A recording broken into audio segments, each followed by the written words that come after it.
Supplier diversity today is more important than ever because diversity is a key to making sure that our future will thrive. This is an excellent opportunity for MBEs to highlight our ability to respond and quickly adapt to change. Probably more now than in any time in our history. Minority-owned businesses are small businesses from level 1s to level 4. And as we know, small businesses are the life's blood of our U.S. economy. It really does help the overall economy when we have minority businesses that are working in all levels of our economy, not just the commodity space. Minority-owned business contribute to $1.4 trillion to the nation's economy and over 7.2 million jobs, based on MBDA 2017 data. Supplier diversity teams are uniquely qualified to find the needle in a haystack suppliers that are needed now. This is not the time to wonder if you need a supplier diversity team. It is time to lean on them even more. What we need from corporate and government, state, local procurement, in order to thrive is equal access to sourcing opportunities. Best way to build wealth is to unleash the minority entrepreneurs so that they can become an integral part of our economic system, and that they can then build wealth within our community. We need to be able to compete, and small firms competing with major firms in this climate is a challenge. So we need policy changes. As a business owner, it's extremely important to look within your own community. Looking at your school, looking at the communities, challenge yourself on how can you help your community improve the education? How can you improve the safety? How can you improve access to better education so our children can have great, thriving careers? The key is to uphold similar standards of development for both types of suppliers. Our firms must be included in the spending of all available procurement dollars, not just a predetermined level designed to meet specific targets. Not here, not today.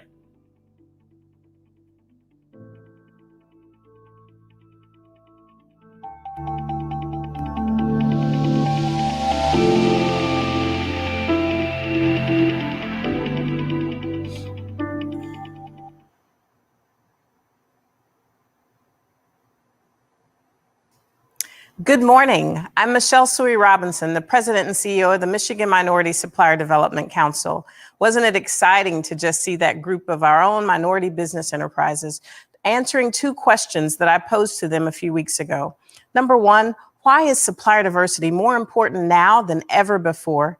And number two, what can corporations do to ensure the success of the nation's industries? I think they did a marvelous job answering, and I couldn't think of better examples throughout our network of those who are truly honoring the spirit and intent of MBE certification. They not only hire those employees from within the community that reflect the community, minority talent that in many instances have not been given the same opportunities for career growth. Yet these MBEs are wonderful examples of how even at the senior ranks of their companies, they are honoring the spirit of MBE certification. In addition, they are independently controlling their organization and they own those organizations. I'm very proud of these MBEs. And for this reason, this 39th annual Michigan Minority Procurement Conference is really being held this year in the spirit and honor of growing MBEs. And the key word is growing, growing, growing. We often talk about development and many other opportunities that we provide MBEs, but most importantly is growth. And if everything is not followed by growth, I would purport to you that we're not doing all that we can. So this conference has been put together by a wonderful staff and amazing committees to help drive that point home, but to also provide tools and resources, not only for MBEs, but also corporations. Because ladies and gentlemen, I believe we are in a pivotal moment in our nation's history. We can either choose to honor our history and do our part, our generation's part, to ensure economic parity for all. Or we can leave this for our children and our children's children to figure out. So let's talk about the history, because I often think we don't realize the history and the very purpose and intent of supplier diversity. If you look back 51 years ago, supplier diversity as we know it was being introduced to the nation. And it was being introduced at a time that, truthfully, if you were to look at it, almost exactly mirrors today. In some ways, it says, we've been here before, we know how to battle. But in others, it is, I must say, as a minority individual in this country, very disappointing. But let's look at the history of supplier diversity, because I believe many of our societal ills and injustices can be corrected if we all do our jobs with a renewed vigor and a desire and deliberate intent to make a difference. If you look back at 1968 and the riots that had ensued, for the historical purposes, I will tell you the economic injustice that had taken place had caused the Black community to rise. And that resurrection was really starting to bring light. So you saw in 1964, the Civil Rights Act was passed. In 1965, the Voting Rights Act was passed. And in 1968, we were all shaken. The country was shaken when Dr. Martin Luther King Jr. was assassinated. When you look at that time, it was a tumultuous time. There were riots, and I have often heard repeated Dr. King's statement that riots are the language of the unheard, yet we find ourselves in the same place today. But if you look at supplier diversity, it was designed to address the issues, the economic injustice, the lack of parity, the lack of the ability for the average Black American to ever have hope that their children and their children's children's lives might look different.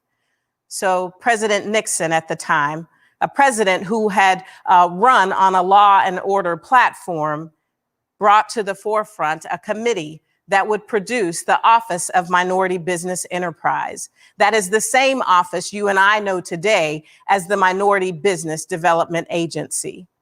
That office was designed to say, how do we work with the Black community and ensure jobs are there, and not in scarce form, but there. And there's upward mobility. There's an ability to ensure that your family can live the American dream, regardless of their skin color. From that, the Office Minority Business Enterprise then began to realize that they could not make this happen simply as government, but they desperately needed private industry, corporations, corporate citizens in this country to come alongside them. And that is how the NMSDC was born. When you look at the NMSDC, the first funding for the NMSDC came from the Minority Business Development Agency as we know it today. But when you fast forward to 2020, we find ourselves in the same place again. So how do we ensure that the opportunity that we have, you see, we're not simply listening and watching television news every night from home without the power to make a difference. Those of us watching have the power either as MBEs or as corporate citizens to make a difference and be part of the solution. But when you look at the actual results of what happened in 1969, it's really saddening. On the one hand, when you look at the number of MBEs that employ more than one employee, that has risen 1,110%.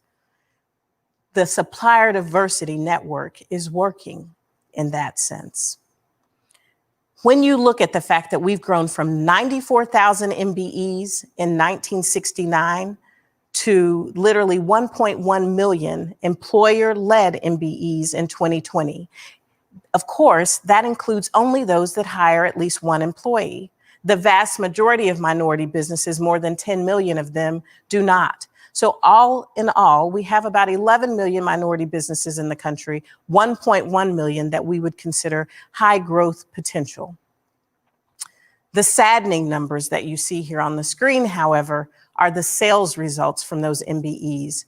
We estimate that in 1969, the equivalent of $1 million in annual revenue, there were less than 1% of minority businesses that fit that category.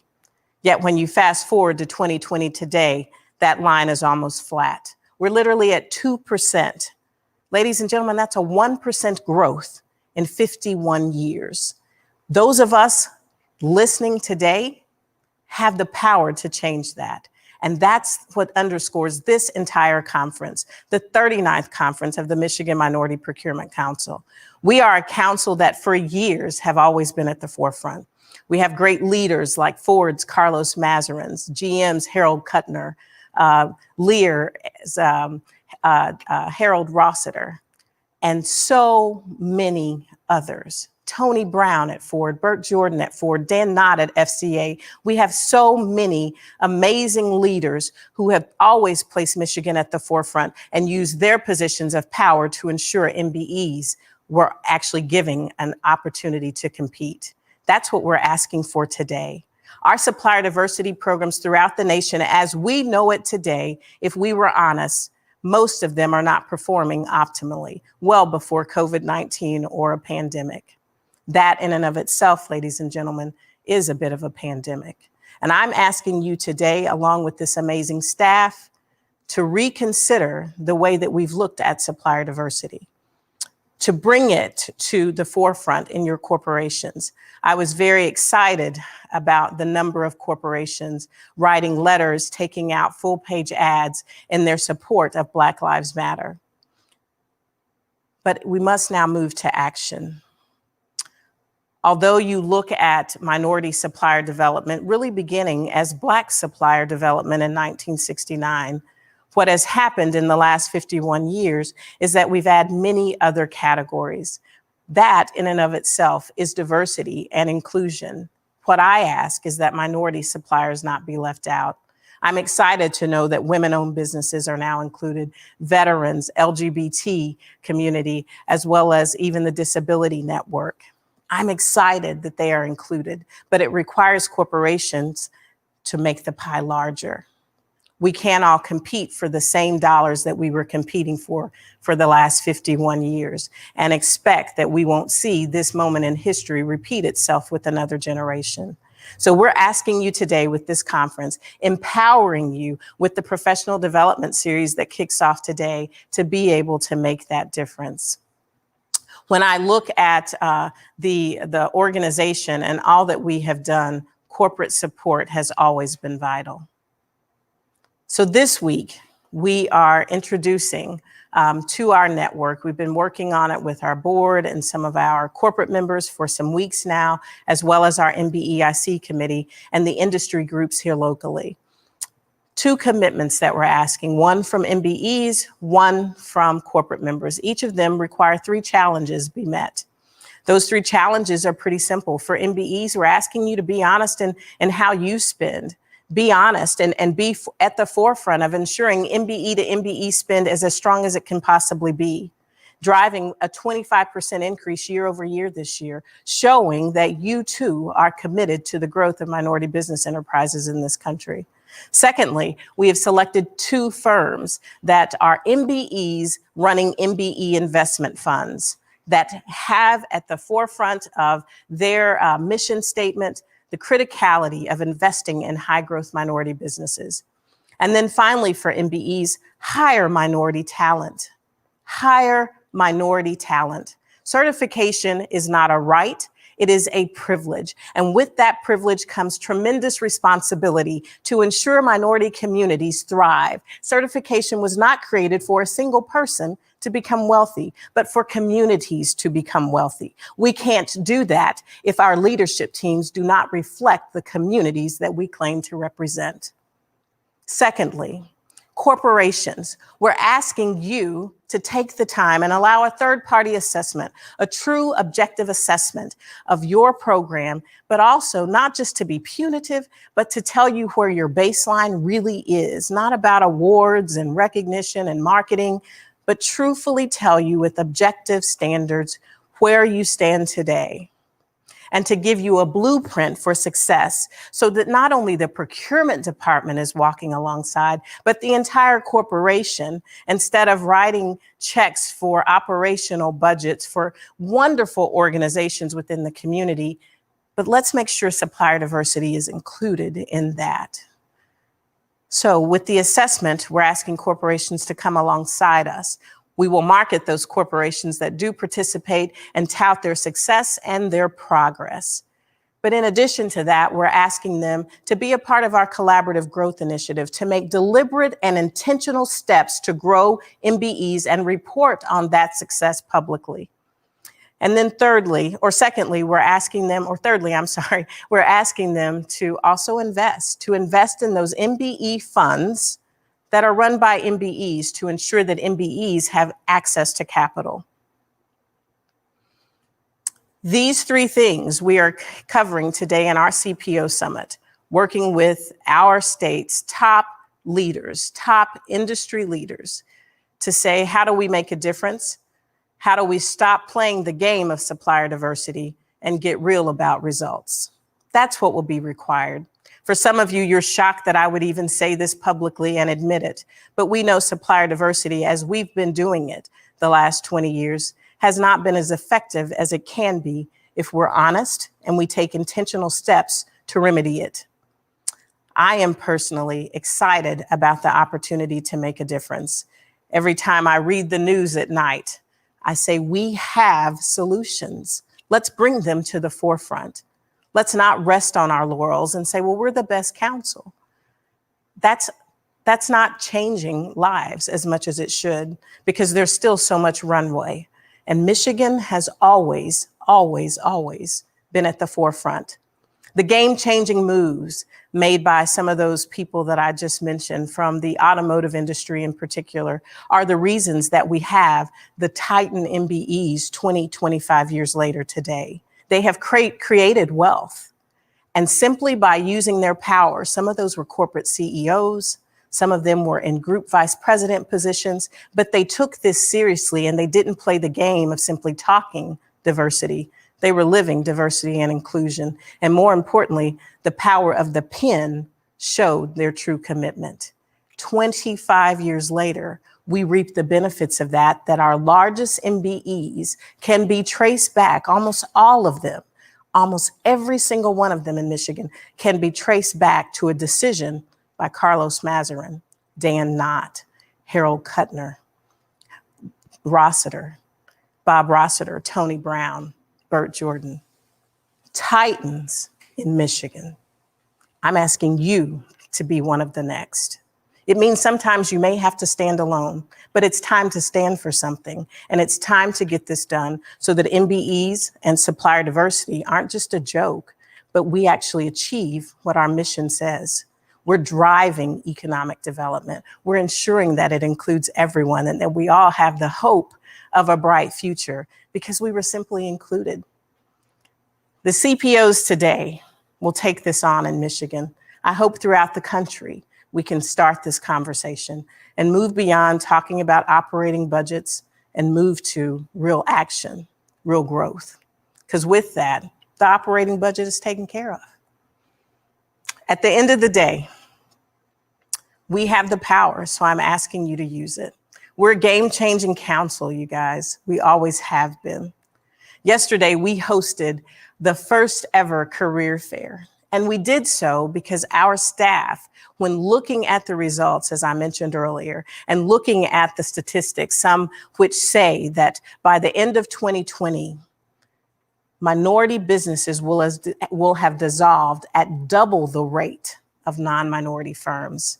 Our staff knew that we had to do more than a Zoom webinar. We had to bring and deliver value. And part of that was something that we'd never done before.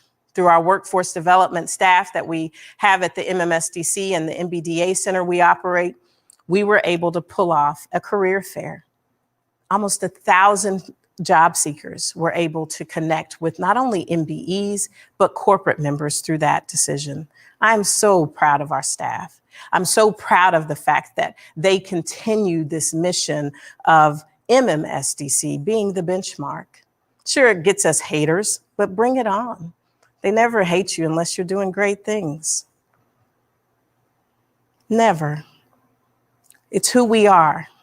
And I'm so proud of our staff for bringing such rich content to you yesterday. In addition to that, the MBEIC, Corporate members were also a part of yesterday. Those industry groups were meeting and sharing vital information for each other. And I'm excited that we were able to host that through our platform. Today is followed by a professional development day that once again not only includes rich content. We have the US-Mexico-Canada trade agreement where we've brought in our delegation from Mexico that will be joining us. The council created these partnerships about a year and a half ago, and we've been to Mexico, and they were to come here this year prior to the pandemic, but they will be able to join us virtually. And you as MBEs will learn about how you can leverage the trade agreement to build your business. Likewise, corporations can learn how to come alongside and assist. In addition to that, we have professional development credit that's available for those of you that need HR certifications, PMP certification, and need that continuing education, really at cutting edge rates for, I believe you receive 8 hours of credit for less than $500. With some great speakers that are going to teach you how to leverage this moment in time to ensure your talent, your workforce, as well as all of the processes within the corporation are inclusive, so that we can all win and we can all thrive. Because that's truthfully how we all win. When everyone wins, we all win. So at the end of the day, today is going to be an exciting day with the rich professional development content, as well as our BOE. We've split the Business Opportunity Exchange this year up into 2 days. So today, this afternoon, you'll have an opportunity to really see our state-of-the-art booths where you can still talk to buyers, actual decision makers from the corporations represented therein. And do me a favor and make sure you look at all of the amazing work our team has done, because when you look at the Detroit skyline in the background, you'll know that they went above and beyond to make this an outstanding experience for you, to still give you connection directly to decision makers, but to also ensure that you had an opportunity to network, which has been one of the mainstays of our conference and one of the things that we're known for. I'm proud of this council. I'm proud of the work that we do each and every day. Is it easy? No. Is it worth it? Yes. Is it time? Yes. It is time for us to be serious about supplier diversity, to not just use it as lip service, to make a difference and to use the power that we have to ensure that generations beyond us will benefit. Just like the gentleman I mentioned earlier, 25 years later, we see that our largest MBEs in MMSDC can literally be tied to each of these key decision makers. They use their positions of power and influence quite deliberately, quite intentionally. I recall a conversation with Harold Kuttner, who at the time was leading up GM's procurement. Mr. Kuttner was very gracious and honored that I would call him, but I did last year because I just became perplexed and I wanted to talk to all of these titans and say, how did you do it? I feel like we're at a crossroads. How did you do it? Because I feel like, unfortunately, we don't have the same level of depth of support within corporations that we should. And what he said to me was very simple. I decided that if we were going to do it, like every other metric in the corporation, we were going to do it well, or we would not do it at all. Carlos Mazarin echoed that thought. And as I talked to people about Dan Knott, they said the same things.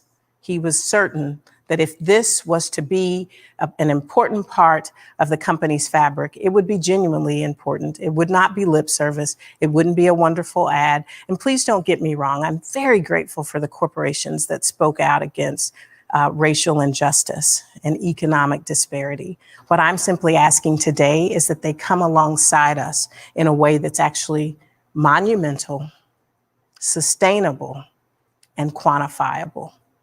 We can make a difference here, ladies and gentlemen. And I believe today you'll be given the tools. To start today, part of what we will do is we have an exciting keynote panel coming up in just a few minutes. I actually selected the panelists myself because they are truly the icons, the people that 50 years ago were on the front lines, ensuring that the work that we do today had life, energy, purpose. So I thought nothing else could be more fitting than to have this group of people, Harriet Michel, Dr. Jim Lowry, and Professor Len Greenhalgh to join us today, because I believe they are the people that will ensure that we understand the road that was paved for us and help us to see our purpose in it. Their stories are enlightening. Their energy is inspiring. And quite frankly, as I look at them and I look at all that they've done, they can still speak to what's happening in supplier diversity today. Even though they're primarily retired or semi-retired, they are still attuned to what's happening, because it showed that this was far more than a career for them. This was a calling for them. And that is why they can't wait to impart that wisdom. In almost 6 years as your president, I've never taken the personal liberty to place my husband, Michael Robinson of IBM, on a panel, but I thought no one more fitting today than to have him moderate this panel. You see, IBM's spend is at 14, 15% with no exclusions. When he arrived there, it was not anywhere near that. So he's brought at least a 10+ point percentage gain to their spend, because he was deliberate and intentional. They had never won a Corporation of the Year award, yet we all now know IBM always wins Corporation of the Year awards, not only at NMSDC, but throughout the entire supplier diversity network, not only here domestically, but also globally. So I've asked them to walk us through a discussion where they impart their wisdom from having been there, done that, and seen results, and help us to find our way to do exactly what it is we're called to do. This would not be possible without great sponsors, a great staff, a great board, and wonderful constituents. So I thank our staff. If you look at this picture on the screen there, before you keep having some issues there. But if you look at the picture on the screen there, you'll see our staff. This is in one of our planning meetings. You'll see we're all decked out in baseball hats and everything. The staff has been planning MMPC for what seems like years, MMPC 2020. This is literally our 5th iteration, because our conference should have taken place in May, as it does each year. But we had to go through multiple iterations to ensure your safety and the safety of our team. It has been our honor and our privilege to pull this together, but it would not be possible without the people you see on that screen. They have worked diligently, some of them learning very new skills so that we could bring this to you in a virtual environment, but also identifying the content that would make a difference for you. In addition to our staff, though, I want to highlight MBEs that are making this possible for us today in terms of production. When I think about MBEs, I always want to show that they're nimble, they're quick, they're smart. Excellence is what underscores and undergirds them daily. And I couldn't think of 2 greater examples than those that you see on the screen. 3PN, Design and Management, and Full View Productions. What you've seen coming to you through MMPC is from their hard work as well. They've worked alongside the staff, been very patient with our lack of technical knowledge, taught us along the way, but as you see, they're able to stream this with the same precision and excellence of a majority firm. That's why we do what we do. So I want to not only have you look at their information, but I want you to contact them if you have production needs. Marcus and Mike are some of the best in the business. Their work speaks for itself, and I'm proud of them and excited to represent them today and tell you that I can unequivocally give them my endorsement. Then finally, what I say to you is enjoy MMPC 2020. It's been designed for you, by some of you, with the intention of helping you be the best that you can be, with the intention of changing this game. In Michigan, we never just want to go along with what everyone else is doing. We are mavericks. We are titans. We will make a difference. And I have no doubt that if only 5% of you have heard me, we will make enough of a ripple effect that Michigan will be heard. Let's make a difference. Let's drive diversity. Let's ensure true growth for MBEs. That will be the ultimate test of whether or not our work has been in vain or been with purpose. Thank you, ladies and gentlemen. Have a great day.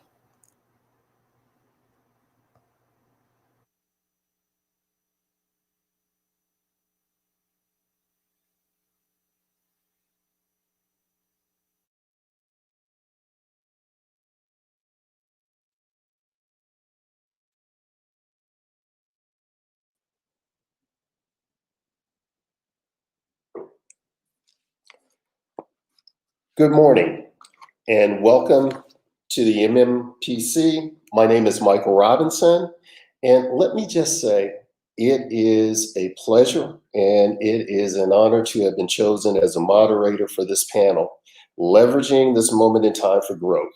Supply diversity icons who will share wisdom and their own unique perspective with you. And I have to say the word icon and legend has been used a lot in this profession and in the world today. But these three individuals are icons, they are legends.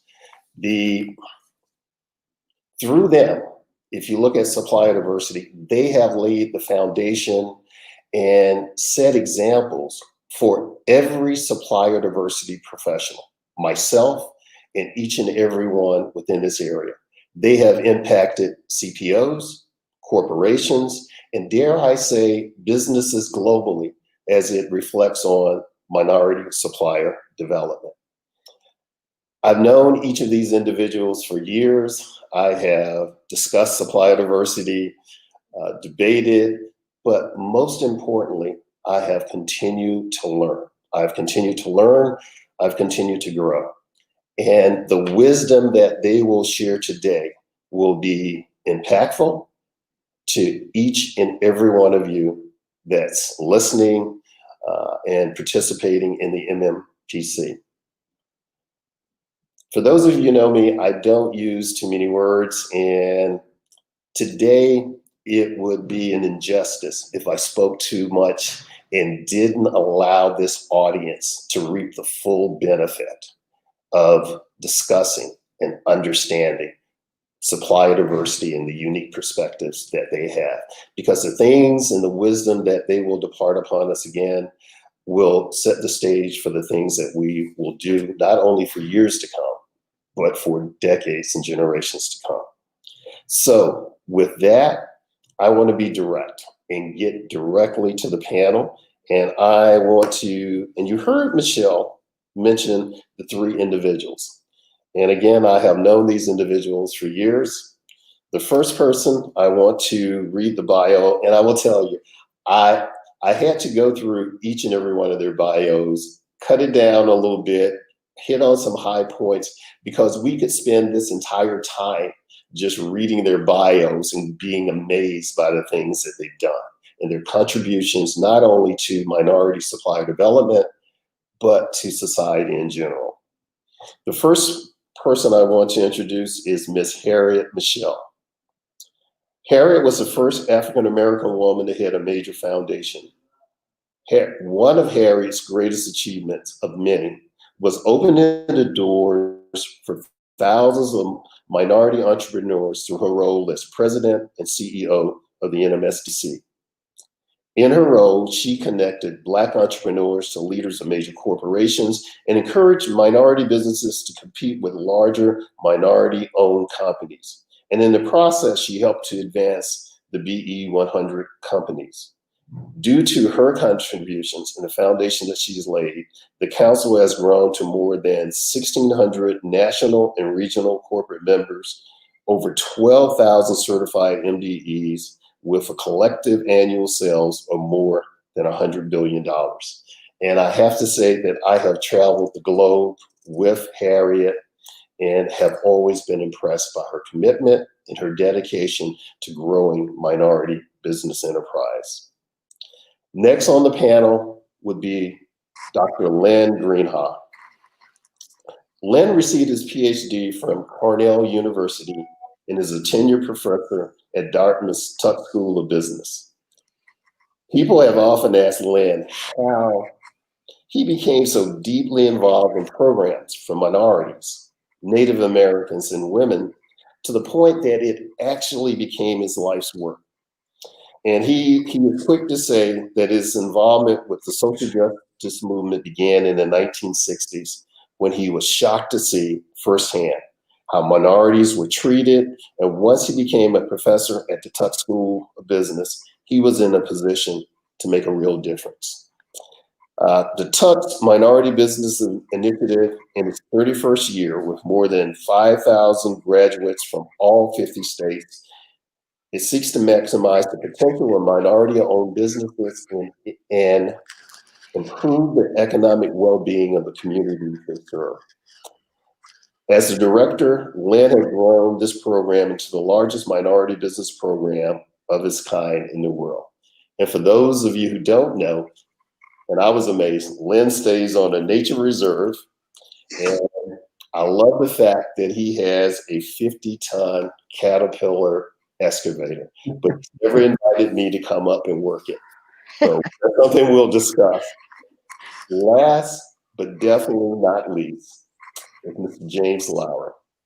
Jim is the business icon, sought-after speaker, strategic advisor, and nationally recognized workforce and supply diversity expert. He was the first African-American consultant for consulting firm McKinsey & Company in 1968. Later, he became the first African-American senior partner at the Boston Consulting Group. Jim continues to serve as a senior advisor for the BCG while leading his own private consulting firm, James H. Lowry & Associates.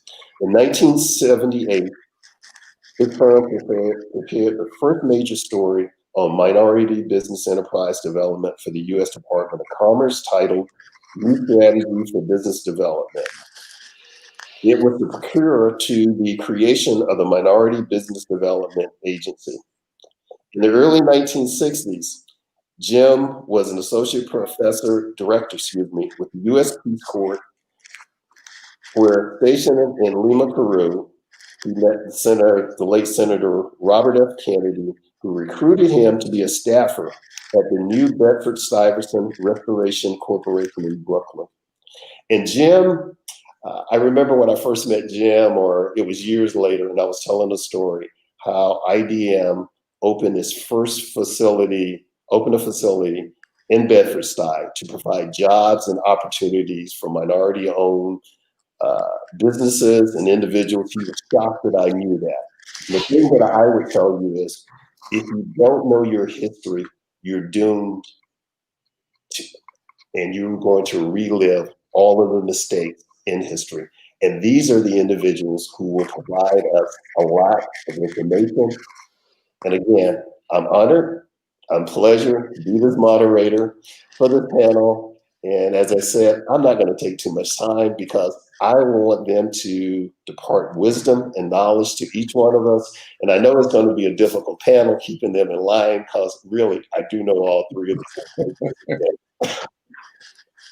So with that, and with the introduction, let's go straight to some of the questions, because I am eager to hear, and I know the audience is also.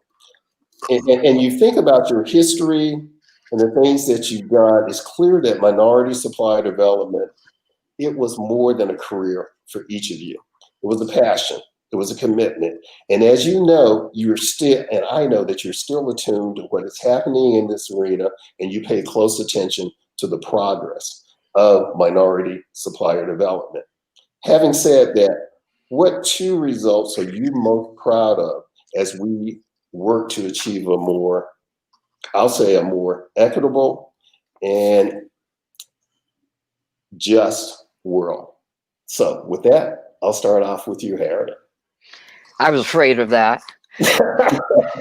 Good morning, everyone. I am glad to see my buddies Len and Jim, and of course you, Michael, who has always been such a strong partner of minority business development. I want to really, though, just take a minute to congratulate Michelle on that outstanding, really outstanding presentation of where we are, where we were, where we are, and what we need to do. She, in fact, in her opening statement, provided a lot of guideposts and direction for what we need to consider to move forward. I often say, and for those of you who've heard me talk at all, you know that I say, my love for minority supplier development is rooted in the belief that without wealth, minority communities cannot prosper. We know that. And that the best way to provide wealth for minority businesses is through the creation of strong, vital minority businesses. My 22 years at NMSGC as its president was a pure joy for me, because every day I went to work, I was able to do something to move the needle, to improve the relationship between corporate America and minority businesses, with the hope that there would be greater results by the end of the year. What am I most proud of?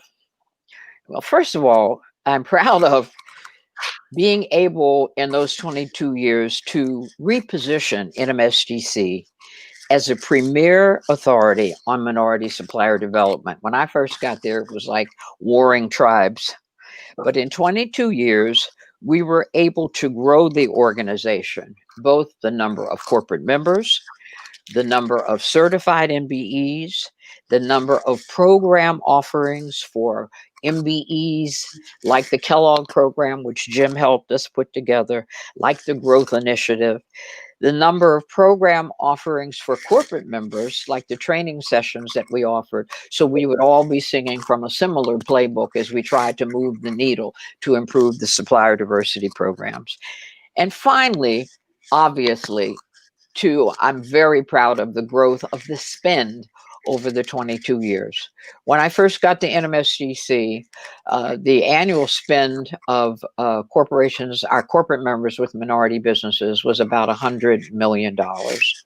When I left 22 years later, that spend had exceeded $100 billion. So I'm very proud. The second thing I would say that of which I'm most proud of my years at NMSGC was expanding the notion of supplier diversity programs, developing minority suppliers in countries abroad. I know in recent years, perhaps that program has not gotten as much attention at the national level as it might, but in fact, taking the idea that corporations could work together with indigenous minority populations and create economic growth, create wealth for those communities to begin to supply their own needs, was probably one of our greatest contributions. That is fantastic. And as I stated, I have traveled the world, and I know a lot of other individuals have traveled the world with you as you have expanded the program, as you did expand the program. So next, Len, and I'll say these questions will be for all three of you. Every question I ask, because each one of you will bring a unique perspective and something that this entire audience can learn from. So Len? Yes, thanks, Michael. It's a real honor to participate in this Michigan Council, the MMPC for 2020. Michigan is a superb council. It does a lot of good things. So thank you. Now, when I look back at being involved in the Tuck School's minority programs, which began in 1980, we're in our 40th year, planning our 41st year. What I'm most proud of is the 8,000 people who've been through our programs, one way or another. And we're at about just over 8,000 now, and we're going virtual this November. And it's a new way of us taking the message out to the minorities who will benefit from the education we provide. And the outcomes for us are the success of not just minority businesses, but minority-dominated communities. So that's 8,000 out of 1.1 million. And if you think about it, that's a lot, but it's not much at all. It's less than 1%. So while I'm proud of what we've done as a small school in mostly white New Hampshire, I'm dismayed at the opportunities that are still out there for people who can get the ball over the goal line if they only knew what are the things that are holding them back. And that's what we concentrate on. So we're working with the 1.1 million high potential businesses, but we'll never get there in my lifetime. We can't do 1 million people. 8,000 is pretty good. Now, the second thing I'm proud of is Harriet probably pioneered the need to go global, and we've actually helped to make it happen. So not only do we have our American-based programs, United States-based programs, we're also doing the Global Supplier Diversity Alliance programs, primarily out of the UK now. And we get people from South Africa, Canada, Australia, other countries where language is not a natural barrier to the education, and it is what it is. Their issues are quite different because we don't have in other countries the same political history of what groups were discriminated against, segregation, the Civil War, slavery. But every country I know about has a minority problem. And the minority problem is exactly what Michelle talked about in the first half hour, of creating wealth for minority people. That's what we're trying to do. We're trying to make it happen for people. So that's where we are. We're 8,000 strong and now global.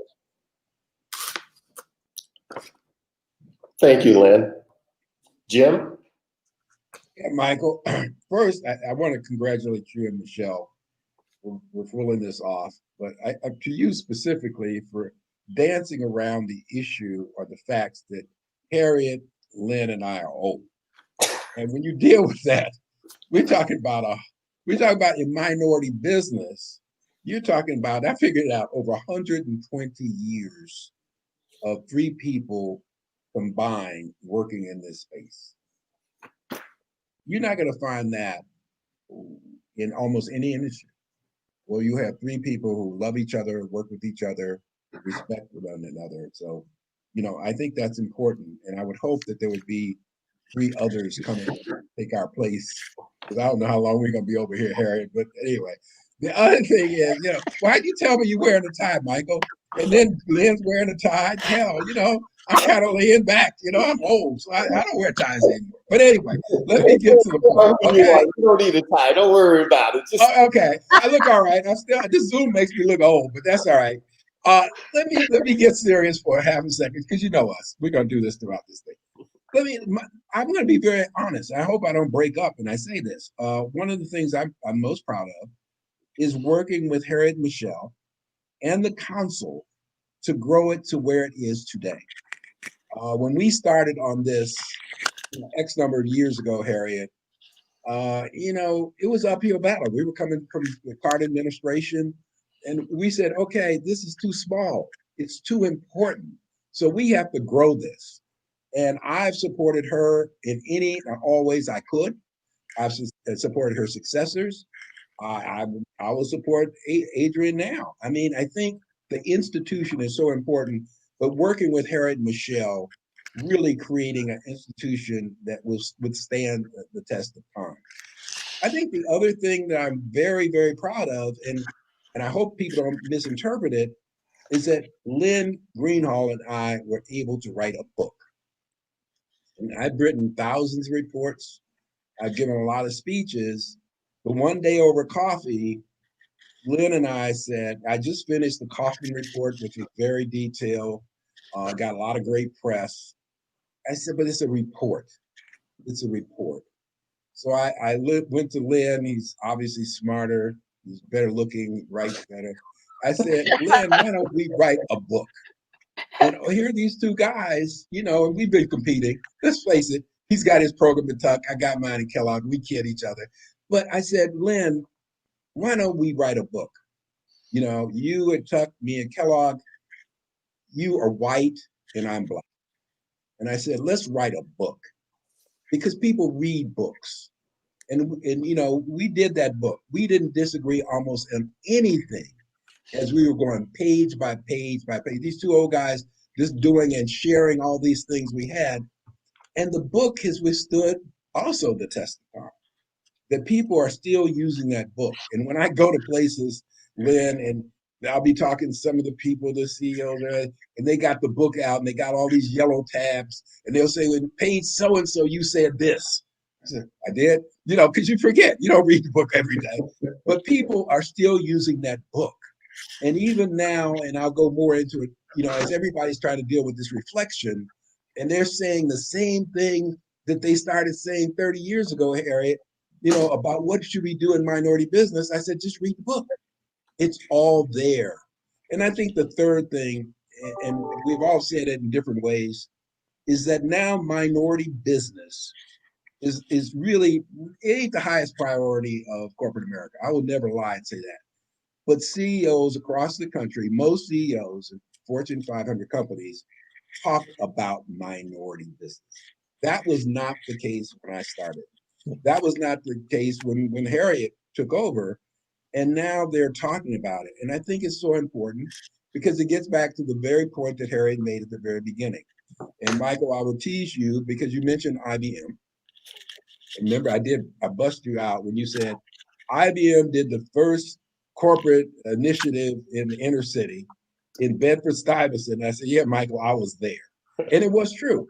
And what really motivated me in being that guy that Bobby Kennedy wanted me to host all these people from New York and let them see the ghetto and let them see all these things in inner city. I said, wait a minute. These people coming from the other side of the river looking at us control wealth. They control our destiny. They control our employment. They control everything that we hold dear. And when I saw that and felt that, I said, I'm going to dedicate my life to minority business. Because until we control wealth, we have no power. Without power, all the problems that beset Black people are going to get worse.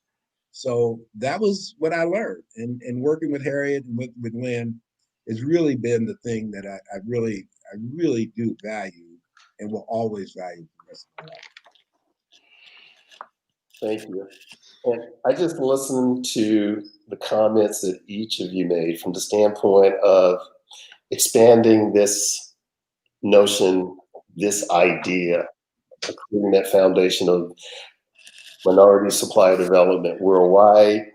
And Len, thank you for correcting me from being the 40th year and 8,000 graduates of the program. And you're right, it is not where it should be. But the journey of 1,000 miles starts with a single step, and that is a concerned effort, a concerned step. And Jim, with your comment, you're not old.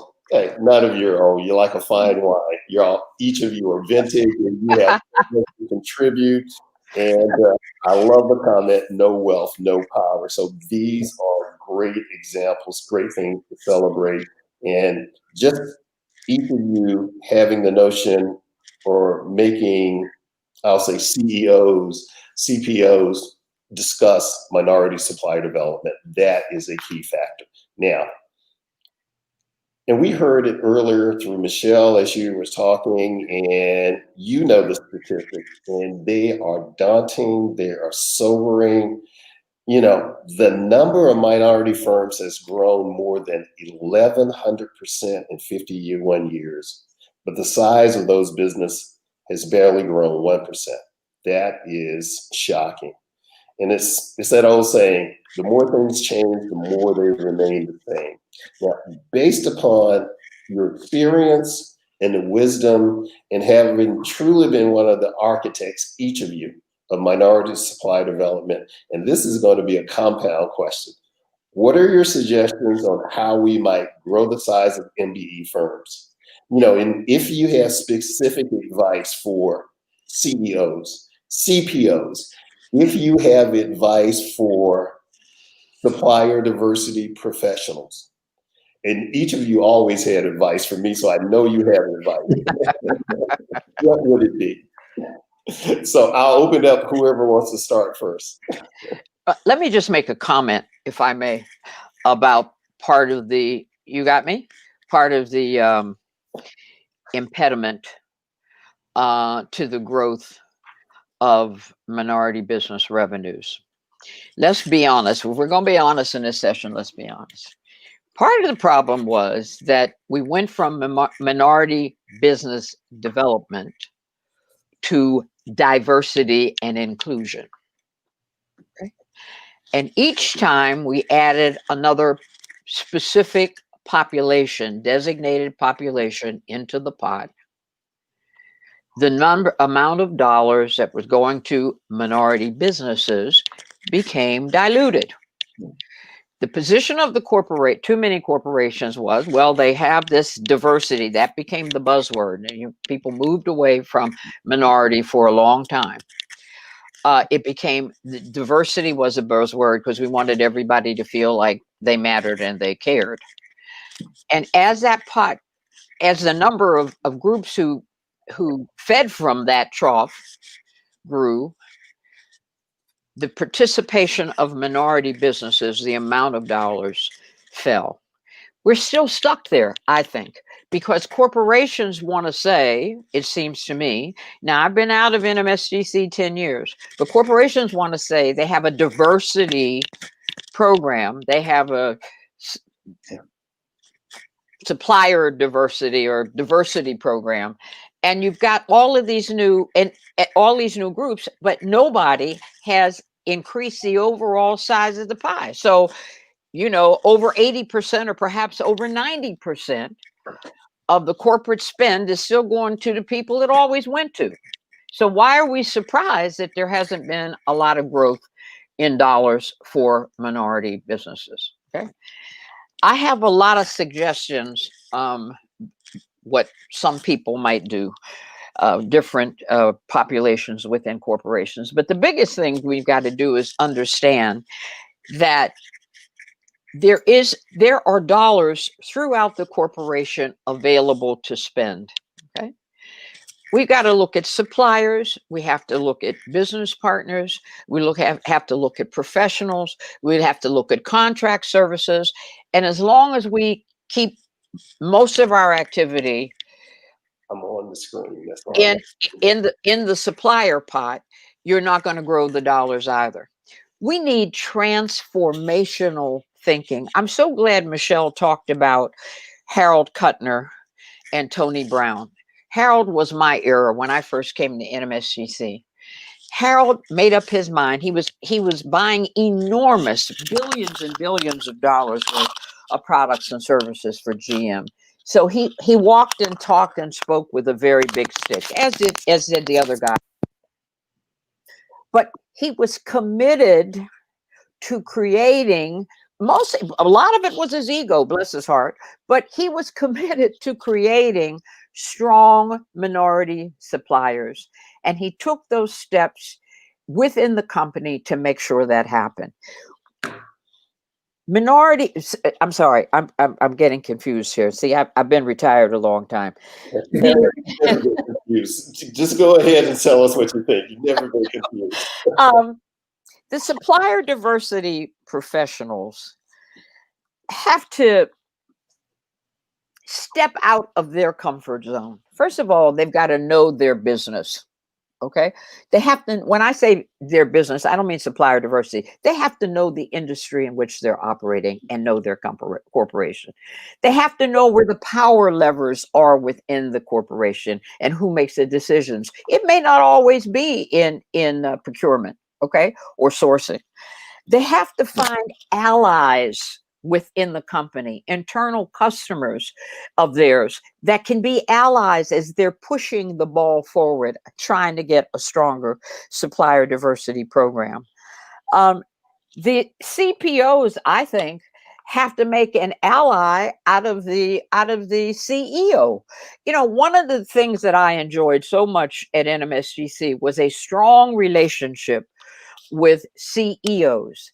I'm told that the type of CEO that runs a corporation now is different from then. I mean, I know a lot of companies have taken on capital and they're being run now by maybe investment companies and that sort of thing, and everybody is focused on shareholder value. I don't know what the personality of today's CEO is, but they need to be transformational. Okay, we will not get where we want to go unless we have strong allies at the top of the food chain. And the one example that I always use is Hugh McCall. When Hugh McCall, that ended up putting together B of A, when Hugh McCall was running around buying up, he was at Nations Bank, buying up small banks across the country to build this national network that would become the behemoth that was B of A. He transformed the city of Charlotte, North Carolina, by moving there, placing the headquarters there. Charlotte was a dusty little southern town. He created a city there with opportunities for everybody because of his activity. When Hugh McCall could not find a minority business to meet his needs, he went out and he created them. There's a famous a story about how Hugh was so determined that he looked among the businesses that they had, the business partners. He identified who he thought was a good business person, and he went out and he gave contracts and larger contracts and created businesses for those businesses. Transformational leadership at all levels, at the CEO, CPO, and even at the supplier diversity level. People have got to be able to put it on the line. Jimmy, I heard you say that, supplier diversity is not, a major issue for corporations. Well, it better be. Okay. We're at an aha moment in America in terms of race relations. And if we are ever going to work our way out of this morass in which we find ourselves, we have to find ways to build equity, economic parity in communities of color. And there is no better way than building strong minority businesses that can hire people, provide leadership, and give back to those minority communities. Let me just clarify something. I couldn't agree with anything. I agree with everything you said. I just felt it will never be the highest priority in corporate America, but it is a priority, which is something that we should take our hats off. And you play a significant role in doing that. But for me, I think we have to go both ways. But Harriet, I think even dealing with the CEO, and I say this every time, I'm busier now than I've ever been in my life, talking to people, trying to explain stuff, not only in minority business, D&I, and all the rest of this. One of the things that we all are going to have to deal with is the given that you put on the table. The CEOs of today are not like the CEOs of yesterday. They have different motivations, they have different stresses, they have different teams. So it is incumbent on all of us to analyze who is the new CEO, and change the way we approach the new CEOs, because they still got the power and they're controlling more wealth and more capital than any time in the history of our country. So I think it's incumbent on us. If you get the CEO, which you did, we've all done it, to get the CEO to buy in. I can think about UTC in the growth initiative, when we were out there with the CEO and Shelley Stewart trying to do the right thing. He was there with us. But we have to get them, because until you get the CEO saying, this is what I want to do, ain't nothing going to really happen. Right. It ain't going to happen. So we have to study the new CPOs. Another thing, they're thinking about reducing costs. They have no vision of the impact it will have near term and long term of having powerful MBEs working on in their thing. We got to get the government to think differently. We got to think our elected officials to think differently about this. I think the other thing, and I'm going to turn it over to Len, and what he's done in his program, what I tried to do at Kellogg with your support, and you've heard me say this over and over, we as people, and I'm still an MBE, we have to look at how we're going to survive and grow differently. Okay, you both of you touched on the whole question of global, change and the global markets.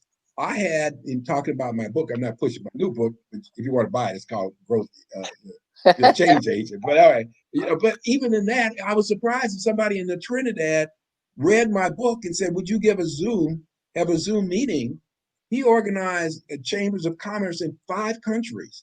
He had presidents of major corporations talking about the Black diaspora, because I had mentioned that in the book. We have to do that. We have to think about the global markets, which are not just brown and black, but there are global markets. The other thing we have to do as entrepreneurs is thinking about the new technology. None of us can survive. No business can survive. I don't care what industry you are, without dealing with technology and the technological changes that occur. I think the other thing is we have to really broaden our thinking on strategic partnerships. Michigan was the model. Automotive was the model. When the giants that we have mentioned in this said, okay, tier 1 white firm, you got to work with tier 2 black firm. We saw many firms like the Picards and the Joe Andersons grow, because these were things that came from the CEO office. Tier 1 started working with tier 2s, and suddenly you have black firms and brown firms who are tier 1. But strategic partnership has to take on a different view now. What we're seeing now with the young people, I'm part of something, I stay young, but I stay around with young people. You two are the only old people I talk to. I mean, I'm really dealing with young people, okay? So that's why I love Kellogg, and I'm still there at Kellogg, I'm still there at BCG. Young people keep me alive and keep me alive. But I'm working with some group out there in LA, and the guy who brought this to my attention, he's an equity partner in a $2 billion venture fund. He got one of his partners to write a check for $3 million to set up a minority business platform. So we're going to try and connect all black firms and black people together on a platform. That's a kind of new strategic partnership that we didn't even think about. Right. In 1 year, he got another investment of $5 million. And we're designing all kinds of things and all kinds of curriculums, all kinds of things. And then both of you guys are going to be a part of the curriculum. But I'm just saying, they already got a network of venture capitals in 12, 14 cities. How many of the people, maybe on this Zoom, or even know about this, or know about that whole concept? And I think the last thing I'm going to say, and I say it all the time, we got to do more research. The industries are changing, the world is changing, right? And we can't just sell. We have to do research on what's happening in the world, in our industries. And the last thing I will say, and I said it in the book, in my second book, I wouldn't say it with Len got offended, but in the second book, I said, we got to stop fighting like crabs in a barrel. I'm talking, we just got to stop that. And I think the thing that I really take pride in at Kellogg, and Harriet, you were there, you've heard me say it over and over, you can do only so much. Len will say the same thing in a 6-day period of time. But one of the things we have done since 1996 is to say, think big. Think in terms of growing a big company. And nothing brings me greater joy than to have somebody meet me in the airport and say, before your program, I thought I was successful. Because of your program and my change of my mindset, I'm rich. And that's what makes me happy every day of my life. Thank you, Jim. Len? You guys, the three of you have me thinking about a lot of things, but I want to pick up on a point that you made about diversity. We started out 40 years ago as a minority business project, or whatever you call it, within a university. And it was, okay, we have an opportunity to work with people of color to make them successful at running their own businesses. And now the college has changed the title of our programs to diverse business. So I had, under my tenure as director, I've gone from minority business, being Black and brown and Asian primarily, but mostly Black and an increasing number of brown people, to independent initiatives in the LGBTQ community, the disabled community, the veterans community, the women's community. And their challenges are all different. Now, I'd like to hear from Harriet and Jim in particular about, does the minority, first, I think it does. The minority category, because it faces different challenges, must be addressed. It can't just be lumped into diverse businesses, because there's going to be a tendency for companies that have a diverse business mandate from the CEO, and yes, the CEO needs to be involved, to saying, well, as long as you cover diversity, we're fine. So the easy way through that is to deal with white women-owned businesses. The white women that I've dealt with, and there's probably about 1,000 of them through the WeBank programs we run, they have very different challenges from being Black in America. And the Black history is very different from the Hispanic or Latinx or whatever the politically correct way of speaking. And prior to COVID, Asian Americans had very different challenges. The LGBTQ community has different challenges.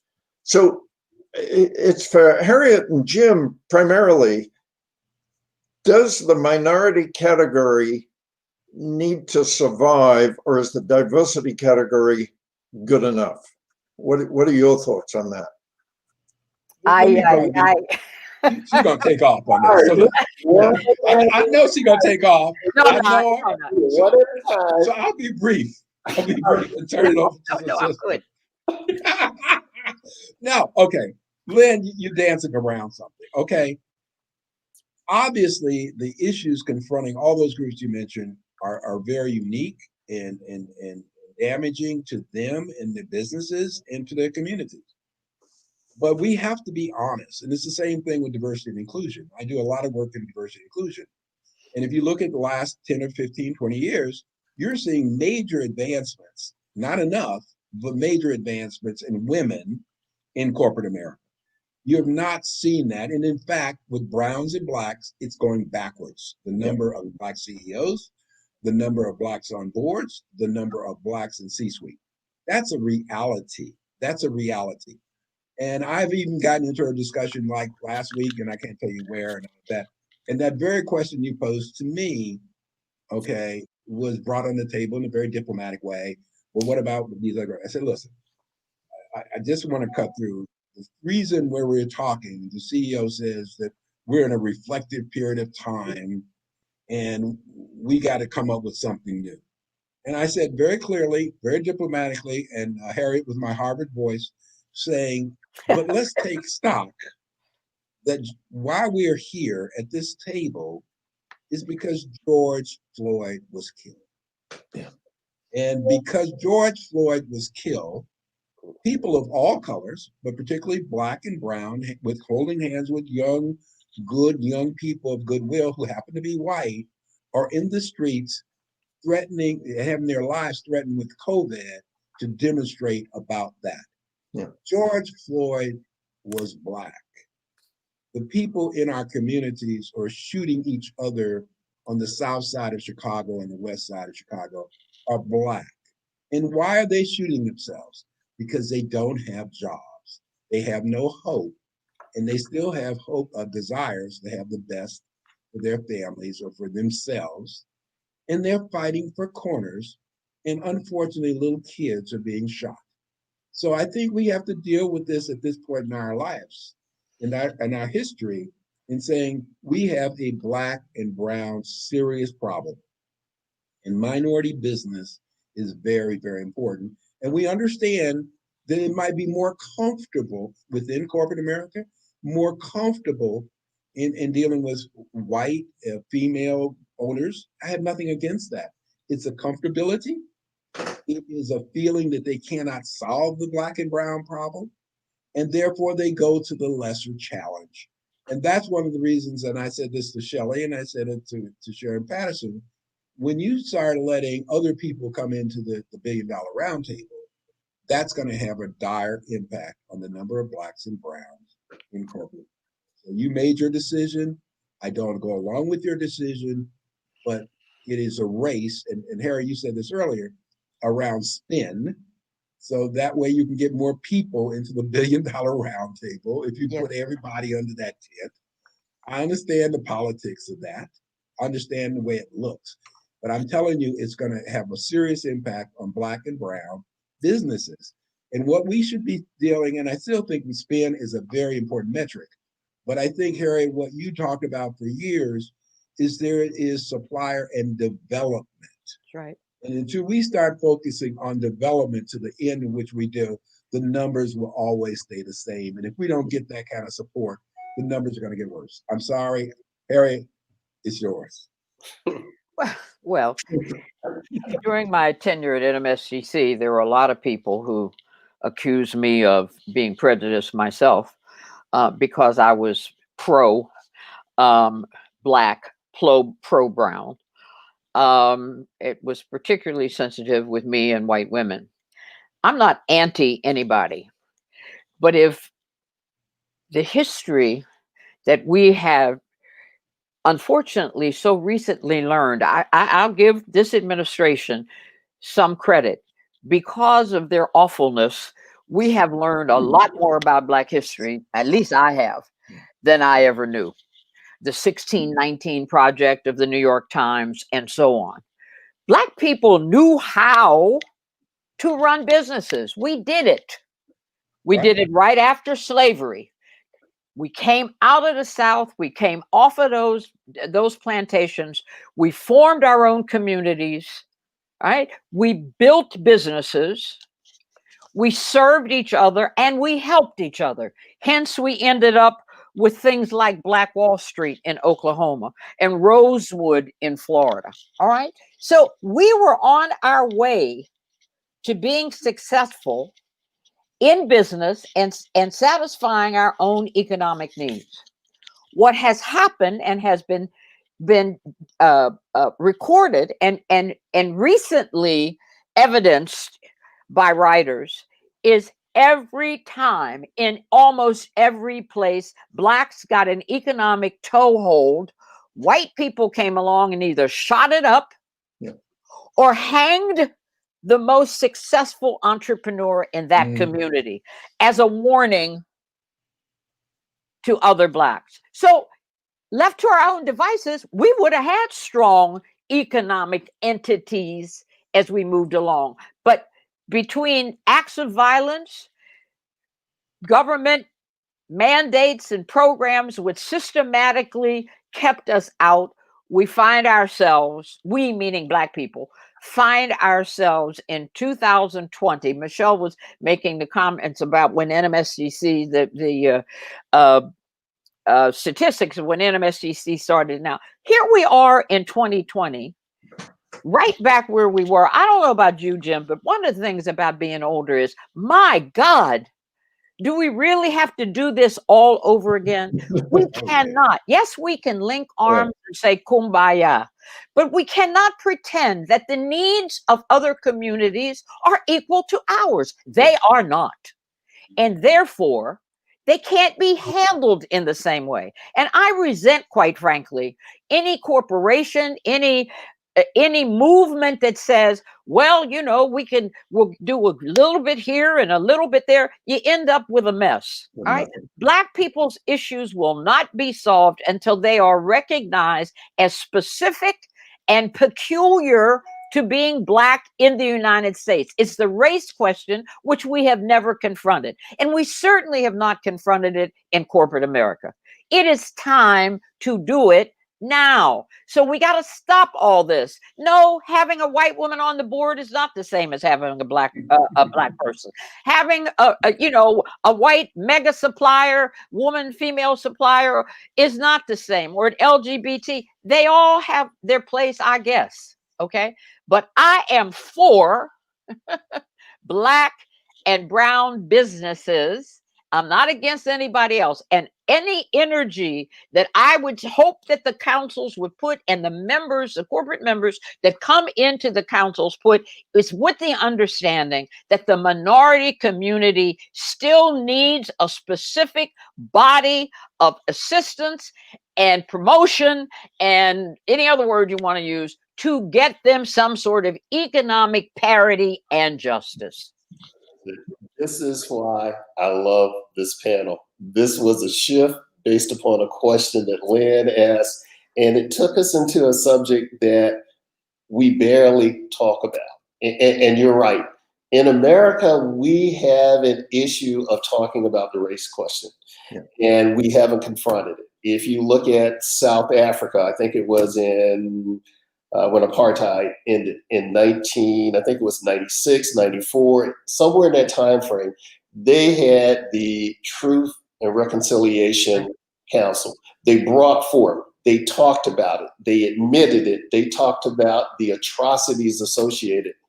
We've never talked about that in America. We push it aside, we don't talk about the impact, and this is something we have to confront as we focus and move forward. And I love listening to you, and I love listening to the team bringing this out, because this is something all of us have to be cognizant of. And some of the points beside that you were making are focus. And you're right. The minority businesses have to do their research. They have to focus. They have to understand the industry. But on that same token, what are we doing as supplier diversity professionals, the corporations? Which brings us to the next question, which I am waiting to hear each of your comments. Knowing what you know now, everything that you've been through, all of the conversations that you've had with corporations, businesses, supplier diversity professionals, what 3 to 5 steps would you take if you were a supplier diversity leader today in the current racial and economic unrest? I think this is something that everybody should hear from each of you. And I'll tell you, you've never been shy telling me, so let's see the wisdom you depart. So whoever wants to start. Let me start, and I promise not to say anything provocative, or I hope I don't, or maybe I hope I do, because I'd love to see. Yeah, Len, just be yourself, and it won't be provocative. It'll just be honest, and it'll be from the heart, and that's what everybody needs to hear. Well, all I got to do is get Harriet wound up, and then get a real, honest conversation going on about what's going on here. So I've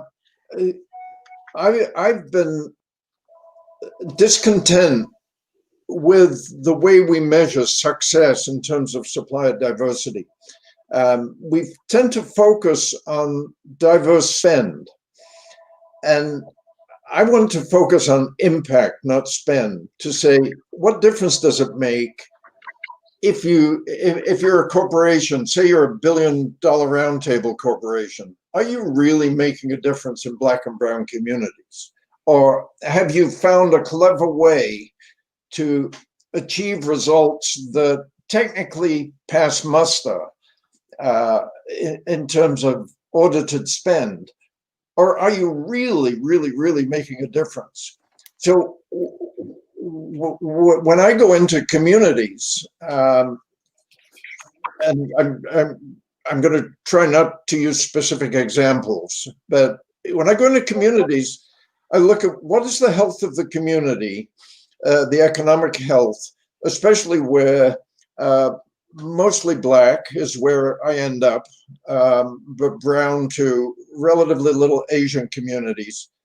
And I say, what are the corporations doing to make the wealth that the Black community or the brown community needs to improve its school systems, its healthcare, its employment opportunities, its career paths? What's the corporation doing that makes a difference there? And some of them do, and some of them just concentrate on the spend. If the spend is right, then we're okay. But I'd love for Harriet and Jim to comment on that. We've been talking about diverse spend for like 40 years now.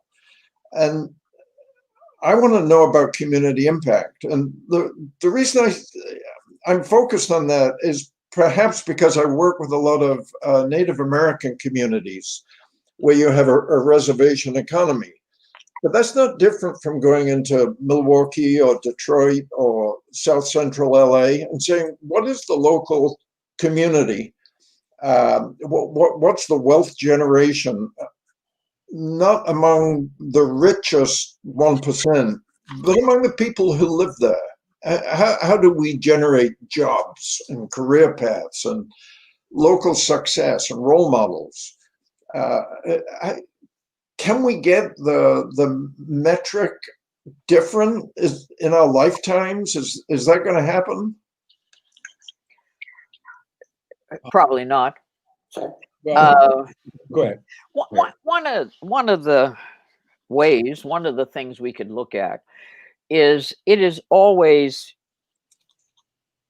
positive when MBEs choose to, when they can, locate in their communities. Those businesses can be transformational. Not only are they providing jobs for residents of those communities, they're providing a role model for the people in those communities. They're very often providing scholarships, training programs, interaction at various levels of the community, which improves the entire community. Now, how you measure that, I don't know, but that's one of the ways to look at your spend. How many of those businesses, how many people are they employing, whether they're in ghettos or in black inner cities, let me put it like that, or not? How many people are they employing? What impact are they having on other than just jobs? Okay, where are they located? How many jobs? What other impacts are they having in terms of give back to the community? We've never measured that. I have always argued that minority businesses, we all unfortunately end up comparing ourselves to the Jewish community in terms of our philanthropy. I think that minority businesses are among the most philanthropic group of people out there. Every time a sorority, a fraternity, a church wants to give an event, where do they go? They go to the black business owner and ask for support. Our give back, the black business, minority business give back to their communities, I agree with you, Len, is much, much higher and much more important than that which is just represented by the corporate spend with that company.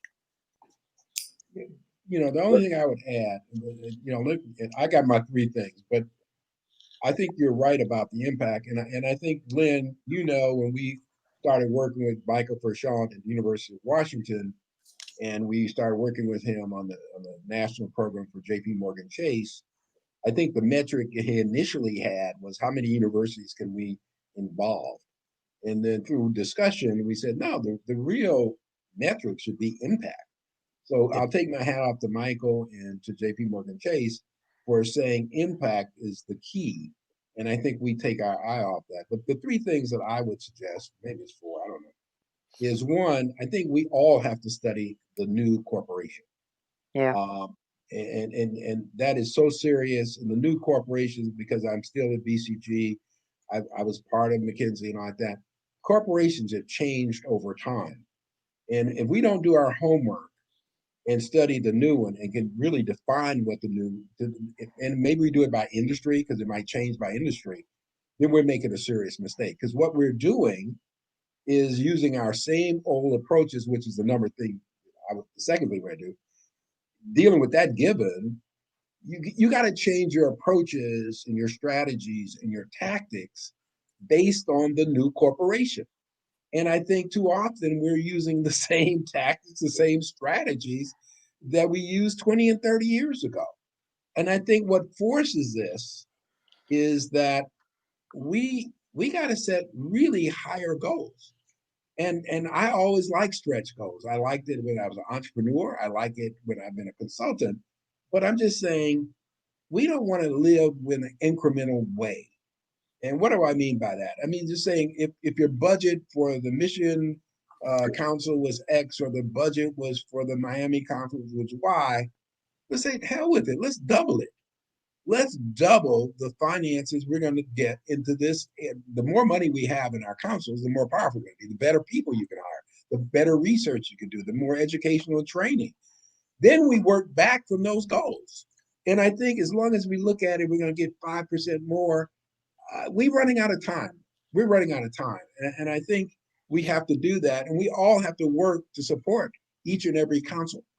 I will do anything for Michelle.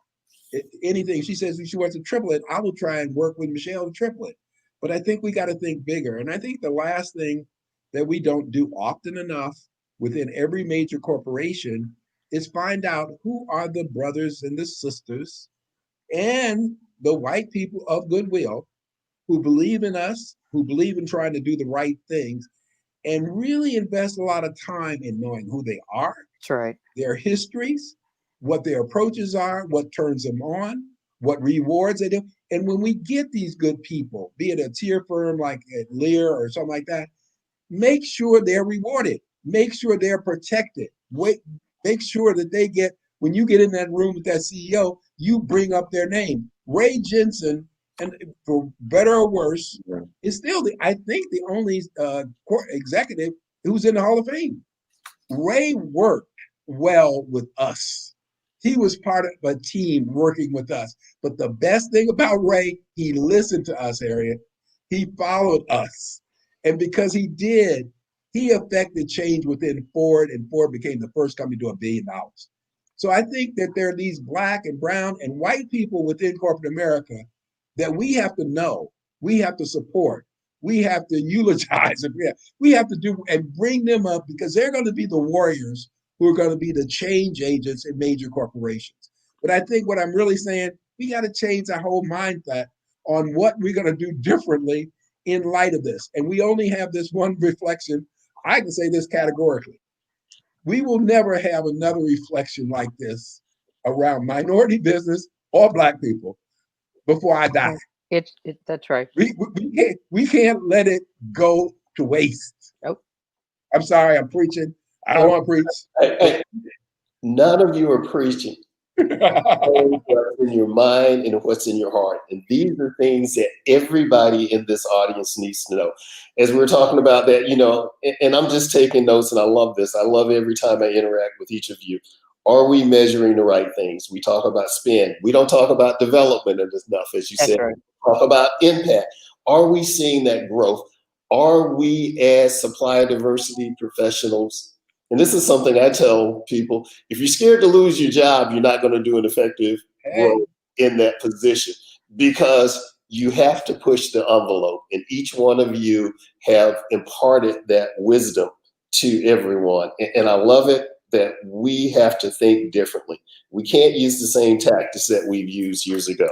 And you told the supplier diversity professionals what we need to do, what you would do. So let's switch this just a little bit. So, Michael, I just add one point?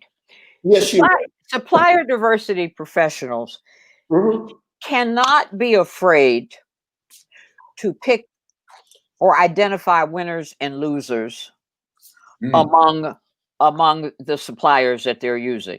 This attitude is, well, we'll give a little bit to this one over here, and we'll keep this one because he has a big mouth, so we'll make sure he gets a little bit over there.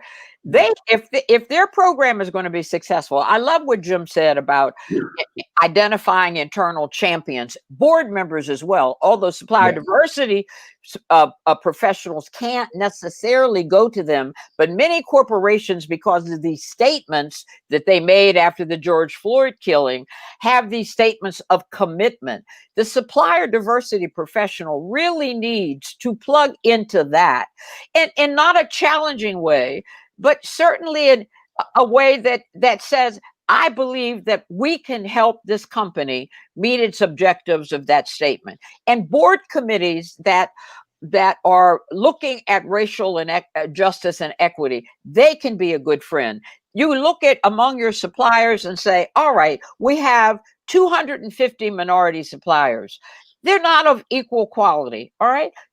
Make some decisions about who, and I'm not suggesting that's always fair, but make some suggestions about who you really believe you can develop. You can send them to places like Kellogg, or you can send them to places like Dartmouth, or you can put them in touch with some sources of capital. You need to know, as a supplier diversity professional, you need to be as knowledgeable as possible about how to get your suppliers, your best suppliers, from point A to point B. Sorry.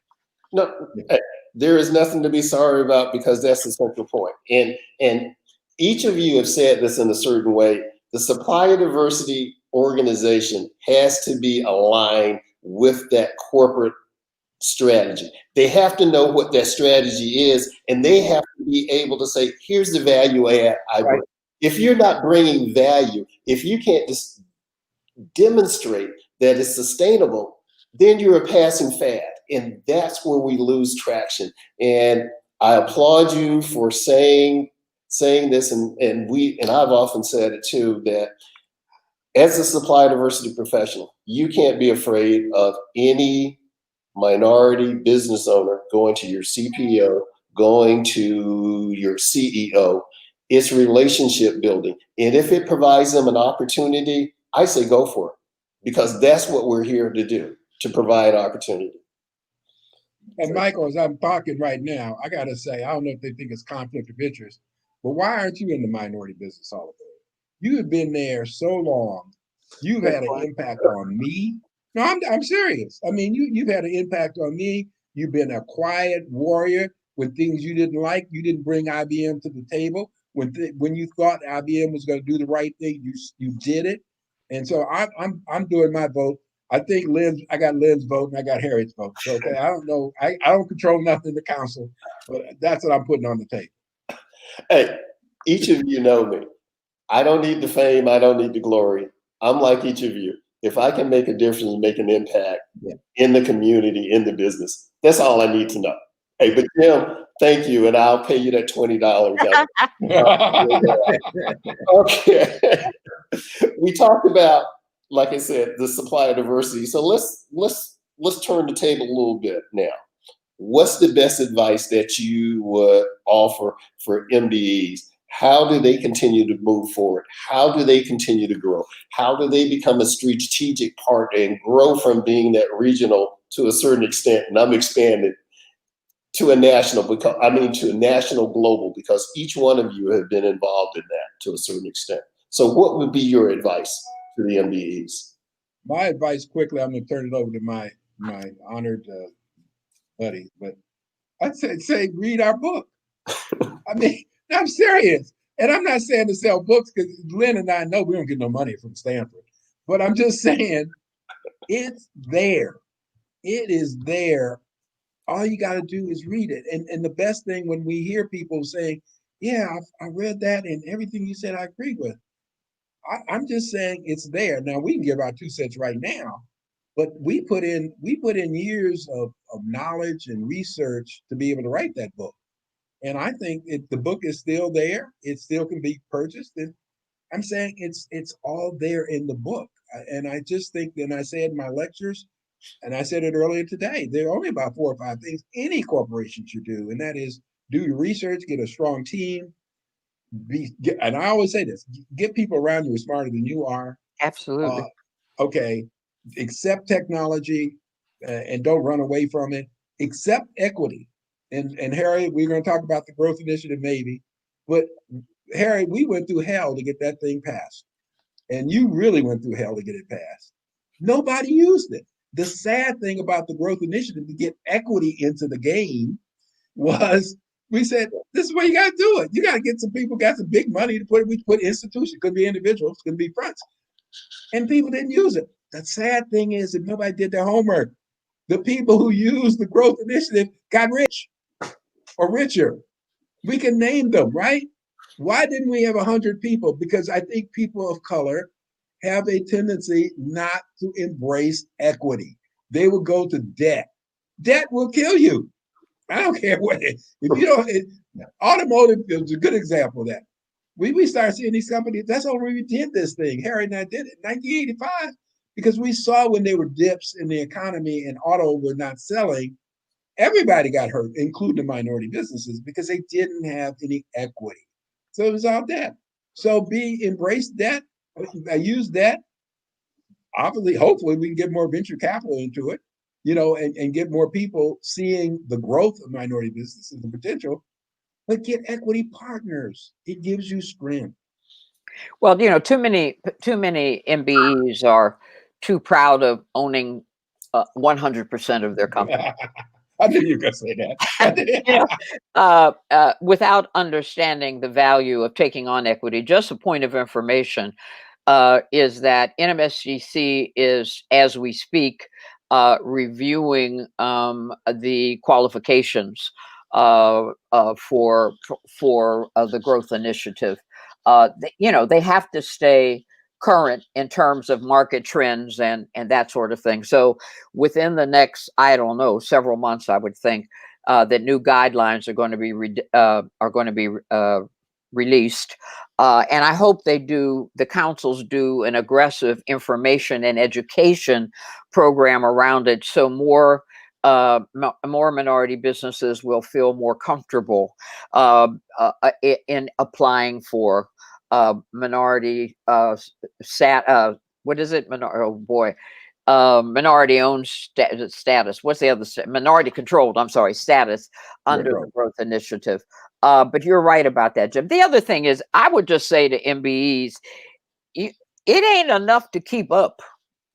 Okay, in today's marketplace, you got to stay one step ahead. Yeah. Mm-hmm. And if that means, it certainly means technology. It certainly means having a strong team, as Jim said. That's certainly one thing that he teaches at Kellogg. They teach at Kellogg is the value of having a strong management team, but also funding. Any MBE out there worth his salt today is not 100% owner of their firm. You have got to take on equity. You've got to take on funding, not debt, in order to take advantage of growth opportunities, period. Let me come in on what both Jim and Harriet said. So there's the equity share of the capital structure of the company, and entrepreneurs tend to avoid sharing control. I teach them how to do strategic alliances as an alternative to owning the whole thing. And I've had the worst time getting particularly men, and we talking real stuff here. Yes, yes, we are. With each other. You say, you've got this, they've got that. Together, you have a more powerful value proposition. Why don't you guys get together? Well, I don't want to do that. Is that something in Black culture or Hispanic culture? When I say the same things at the WeBank group, the white women will do it, but I don't get it. I've got 3 Black people here. Can you guys illuminate what's going on here? Well, we've been taught through our history not to trust one another. What's your comments? What do you think on that? Because, and I'll speak from a corporate standpoint, one of the things I tell MBEs, look at where the major corporations have gone. They've gone to where their customers are. That's global, international. Look how they have bought companies, merged. Right. Why, in your opinion, Harriet, Jim, aren't we seeing that? Why aren't we seeing growing from that capacity? And I mean, hey, 25, and I'll go with the growth initiative, 30% of a $100 billion or a $15 billion company is better than 100% of a $2 million or a $25 million company. Yeah. I think there are 2 things. One is that through our history, especially Black people history, I cannot speak about Latinx history, but Black people history, we have been encouraged not to trust one another, to spy on one another, to tell the massa on one another. I mean, this is part of our history. to keep us separated, to not think collectively, to not behave as a community. Okay? I mean, and the second thing is people don't want to give up control. It is so funny that we're having this conversation in the context of the Michigan Council, because one of the worst examples of not being able to do what you said, Len, was right there in Michigan many years ago when the car companies wanted to create mega minority Black firms specifically, and invited, and they shall go unnamed, certain businesses that were complementary, not competing, to join a joint venture. They worked on it, and then they worked on it some more, and then they worked on it some more, and it never happened. They couldn't, I'm not privy to the details of what happened, but for whatever reason, they could not get to the point where a shared company, shared responsibility, shared profit, shared risk would work. And I'm not naming any names again. Back when I was doing all this work with Ford, there was a group, a small group, 7 or 8 people. I'm not mentioning names, and we would meet. We had a name for our calls at 6:30.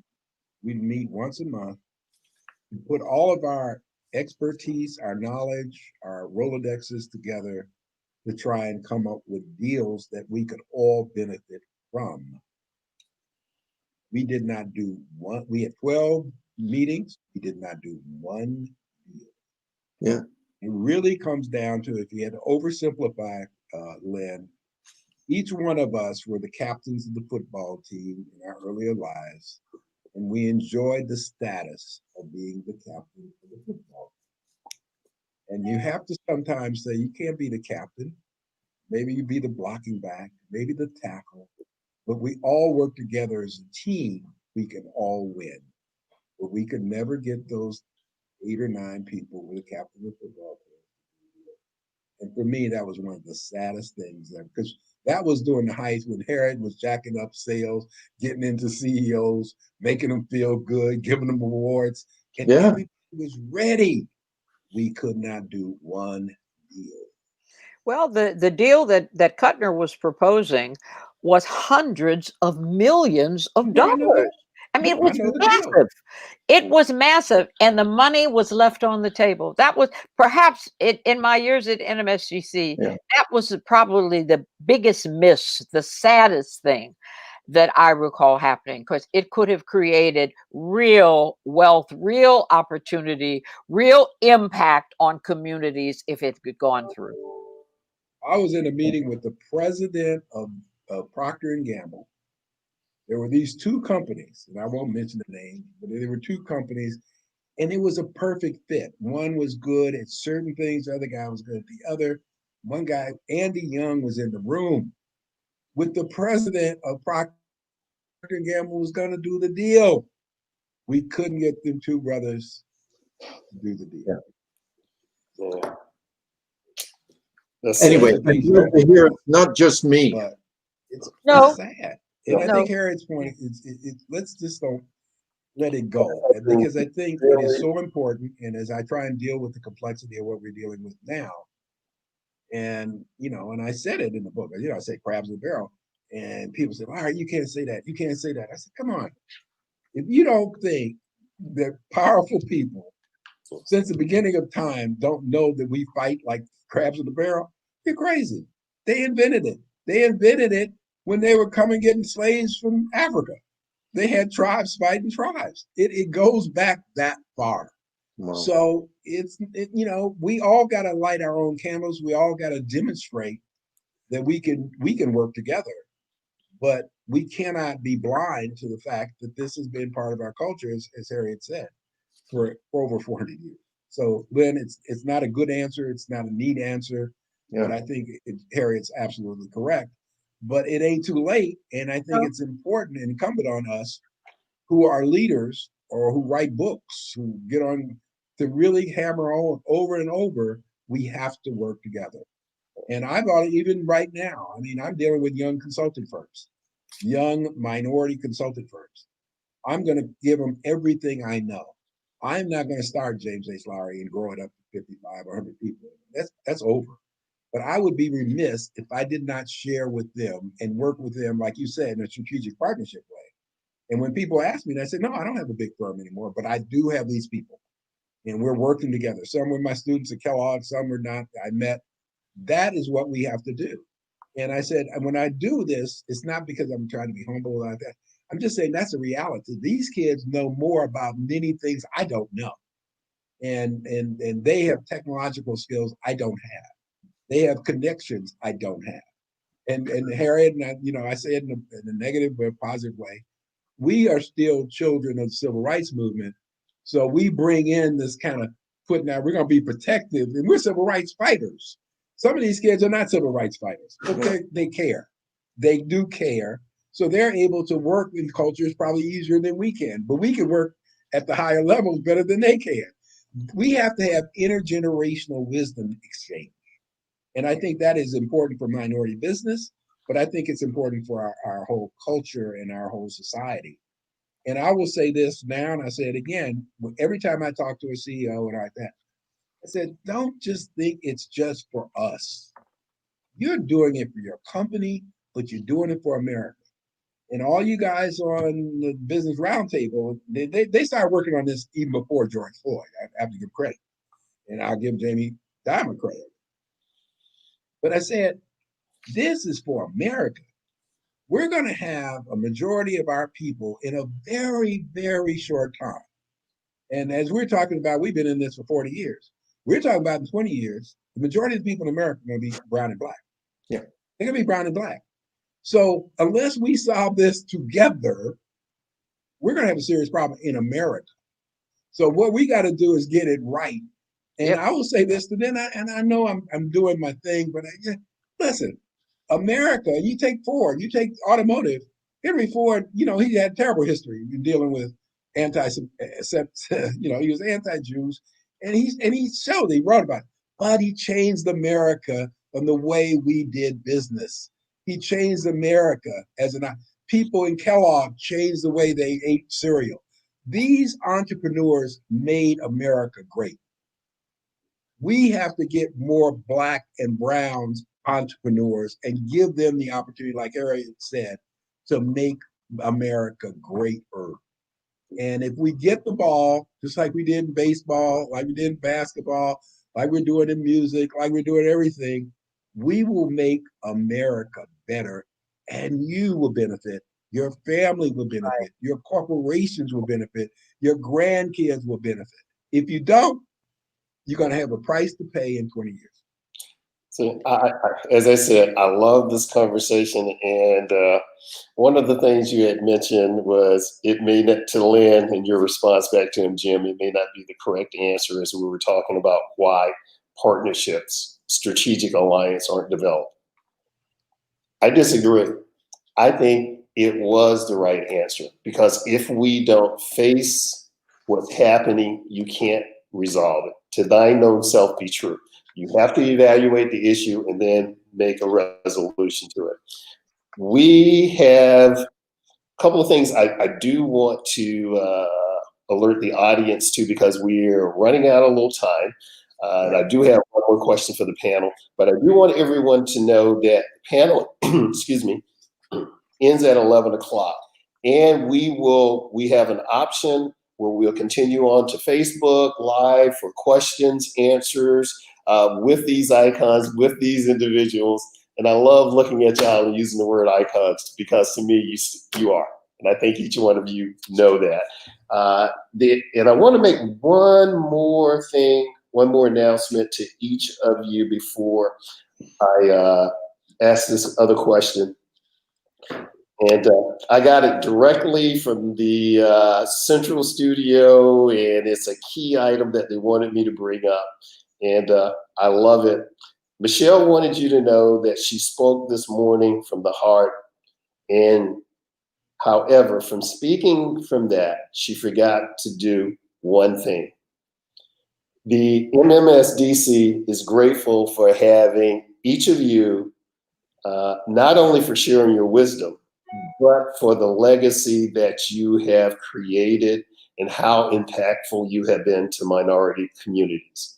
In honor of your tireless commitment, in honor of your leadership, in honor of the things that you've done, the Michigan Minority Supplier Development Council, is awarding multiple $5,000 scholarships to deserving minority college students in each of your honor, your 2021 through 2022 academic year. So people will get a scholarship in your name. And what will happen is they will research each of your names a little bit more, and they will understand the impact that each of you have had, and hopefully continue on down that road that you've started. So on behalf of the Michigan Council, I want to say thank you for that. My goodness, that's beautiful. And Michelle. Now, in case, like I said, at 11, they're going to switch us over, but we'll still have time in case there are Q&As. And I want to make sure I at least get this question out while we're in this allotted time frame. So as we are closing out this panel before switching over, what parting advice, what would you give? What would you sum it up to the audience? Because you have been forthright and we're talking about a lot of these issues. So what would you want the audience to know? Anything that you would want to finish out the conversation, because you've given so much information already. But I'm going to read mine so I don't rattle on. We have to, this moment in time, what Jim said, is so brief. We have to take advantage of corporations putting themselves out there saying that they are for economic justice. So the goal of the council, the goal of the participants should be to redefine corporate America's engagement with minority businesses, with the new kind of corporation, Jim. But the good news is, I believe, that the only pivot that's required is to expand your business practices, whatever they are, to include minority businesses, minority partners, minority suppliers, minority contractors. I said minority business partners, minority advisors throughout your value chain. If you just make that pivot and have them every place in the value chain, we can make a difference. Thank you, Harriet. Len? Yeah, I just want to close on a message of hope. And there's two things. One is that being in a university setting, I see the young people, I get primarily 20 to 35-year-olds. They're not like the old generation. They're not racist and sexist. This is a population that rejects segregation and hate and racial animosity. So it's almost like there's a set of people that are 60 or 70, and I'm my generation, let me just say it that way. They're going to die out and get replaced by people who are younger and hipper, and they don't have the baggage that our generation brings to the table. So that's the message of hope. The second thing is that I've noticed is in the Black Lives Matter movement, we have that even in rural Maine where I live. And you can have 150 people on the street and they're all white saying this is not okay the way we're doing things. We don't have this racial animosity. We don't have the police ought to treat everybody equally. So it's white people at this moment in time this magical moment that started with an unfortunate murder of a black man by a policeman. It has energized race relations in a way that I haven't seen in all my years. And like Jim and Harriet, I thought we'd done a lot of this stuff in the 60s and it was behind us. It's not, but we're in a better position right now. All right. Thanks, Len. And let's get Jim in before they switches over. Yeah, I'll be brief. I'll talk fast. I think I would agree with Len. I see it. I feel it. There are a lot of young people of all colors and all backgrounds, and they give me hope. But I have a fear that we're going to go back to where we started in trying to solve the problem and really position minority business, where it should be. So the recommendations or the things I would say is for all the young people who really want to be a part of this and learn what we have done, and the corporate leaders who have people of goodwill who want to affect the change. Don't try and reinvent the wheel. That's right. Don't waste time doing what we did. And the advice I give to them, if you're really serious and you really want to learn, reach out to Michelle Robinson in Michigan. Reach out to Adrian Trimble in New York. Reach out to Harriet Michel, who wrote the book. Reach out to Len Greenhalgh, who's been so steady and calming, but so brilliant over these years. Reach out to Ken Harris in Michigan, who's now in charge of all these things. And reach out to the IBMs, to the AT&Ts, to the companies who've done it well for 10 and 20 years, and really do the history where we are right now of the automotive industry. We saw the automotive industry write the book. We saw the giants. We even saw offshore automotive companies become billion-dollar suppliers. That was a tripling effect that started in Detroit. There's a lot of history. Take advantage of the history, and let's not waste time. We don't have the time to reinvent the book.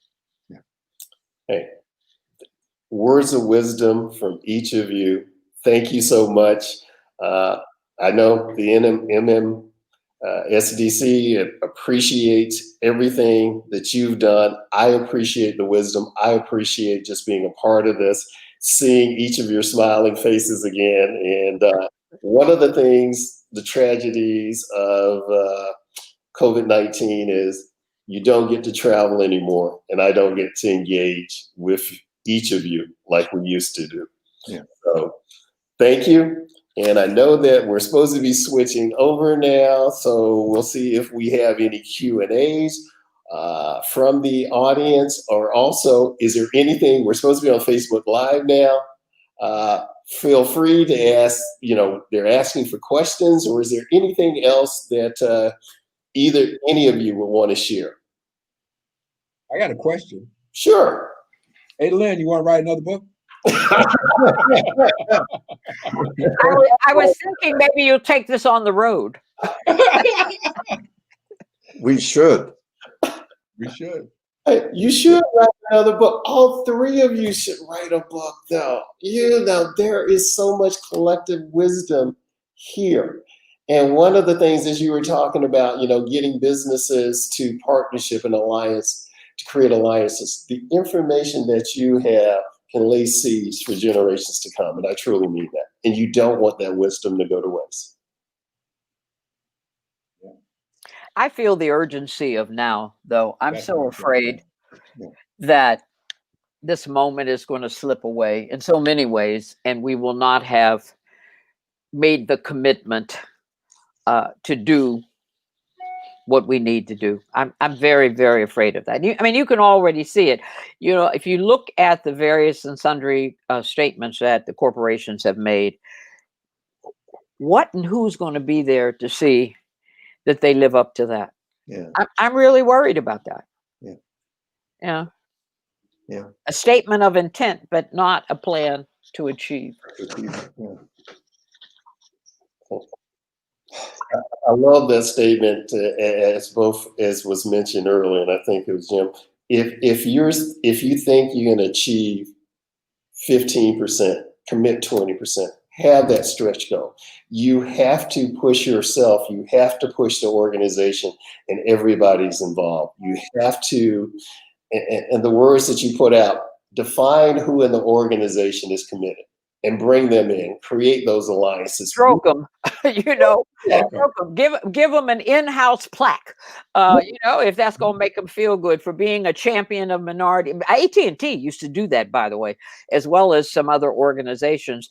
They had these ceremonies. First of all, they had champions, people who were called formerly minority business champions in-house, right?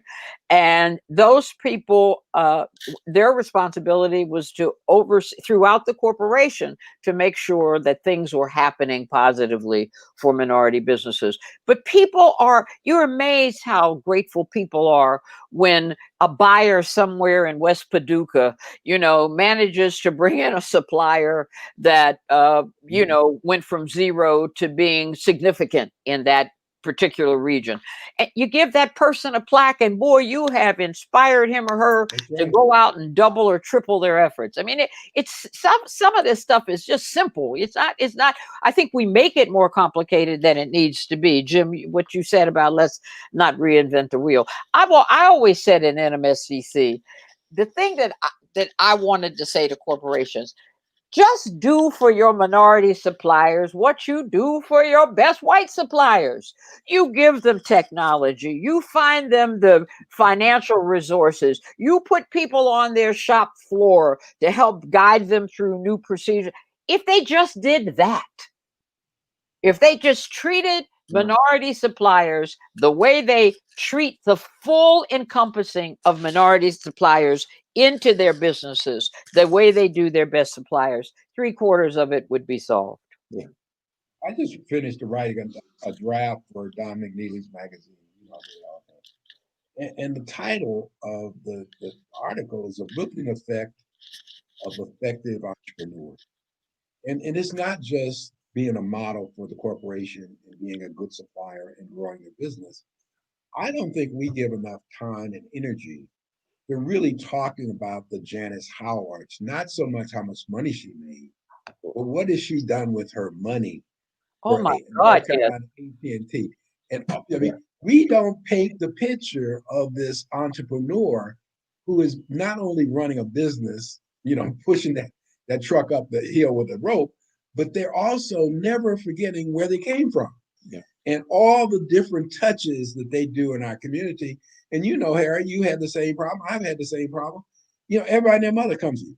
Everybody comes to me. Everybody wants a check. Everybody wants my time. Everybody wants this. And you feel obligated to do this. But I think this is lost among, the people when we talk about minority businesses. And we could identify, Michael, you could identify the entrepreneurs who have done great things in Detroit or great things, Let me hold up one person, because we always talk about Jan, we always talk about Dave Stewart. I'd like to talk about a brother named Charlie Johnson. Oh God. Who had a partnership with Wade, whatever. I'm so sorry, I blanked on his name. And a white guy named Dennis whatever. And they had a company called Active Transportation where they took cars off assembly lines and distributed them to dealerships across the United States. Not a sexy business at all, but a very necessary one. Charlie, that partnership lasted for years, by the way. They were done in by the unions and union contracts. And so they finally lost their business.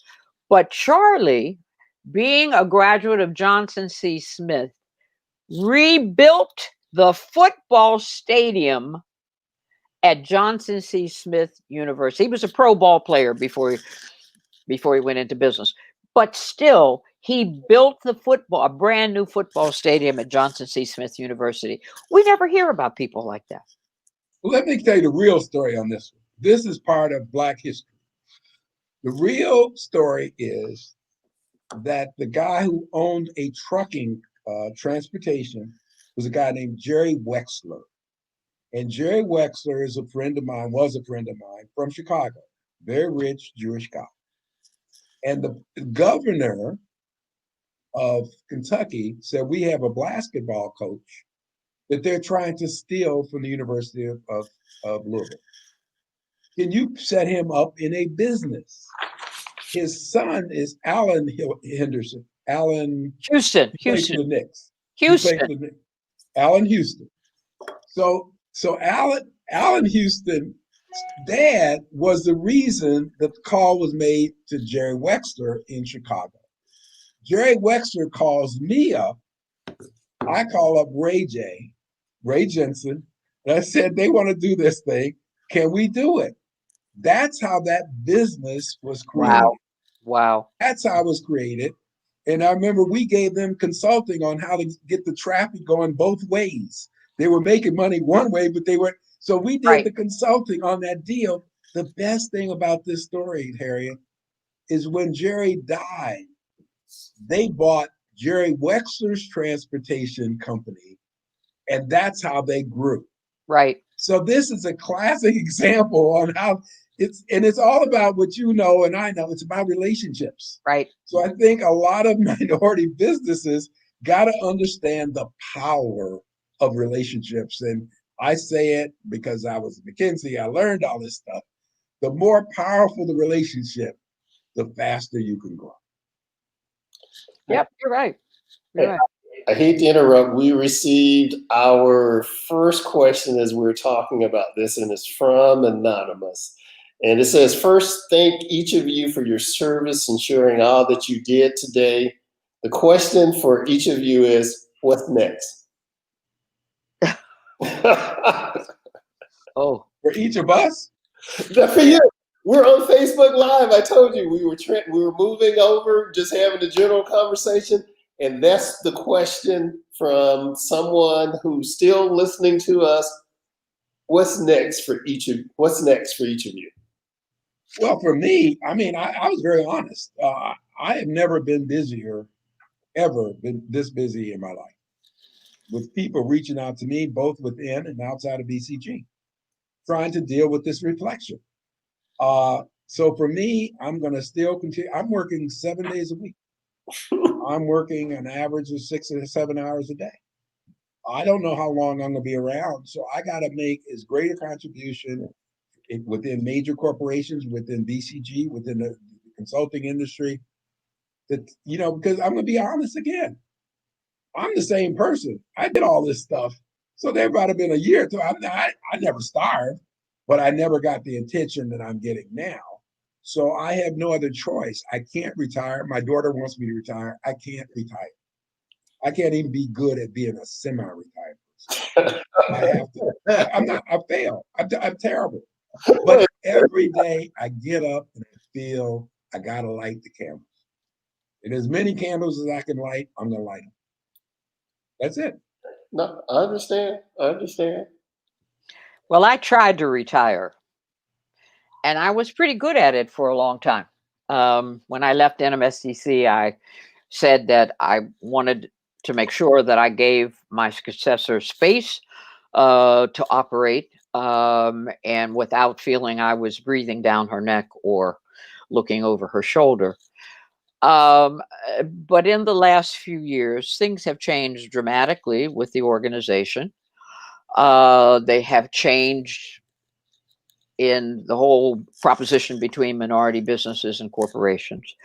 So periodically, I am called back in to listen and to offer advice when I can. I must admit, I enjoy being back in the game a little bit. And I appreciate very much that my opinion is still valued.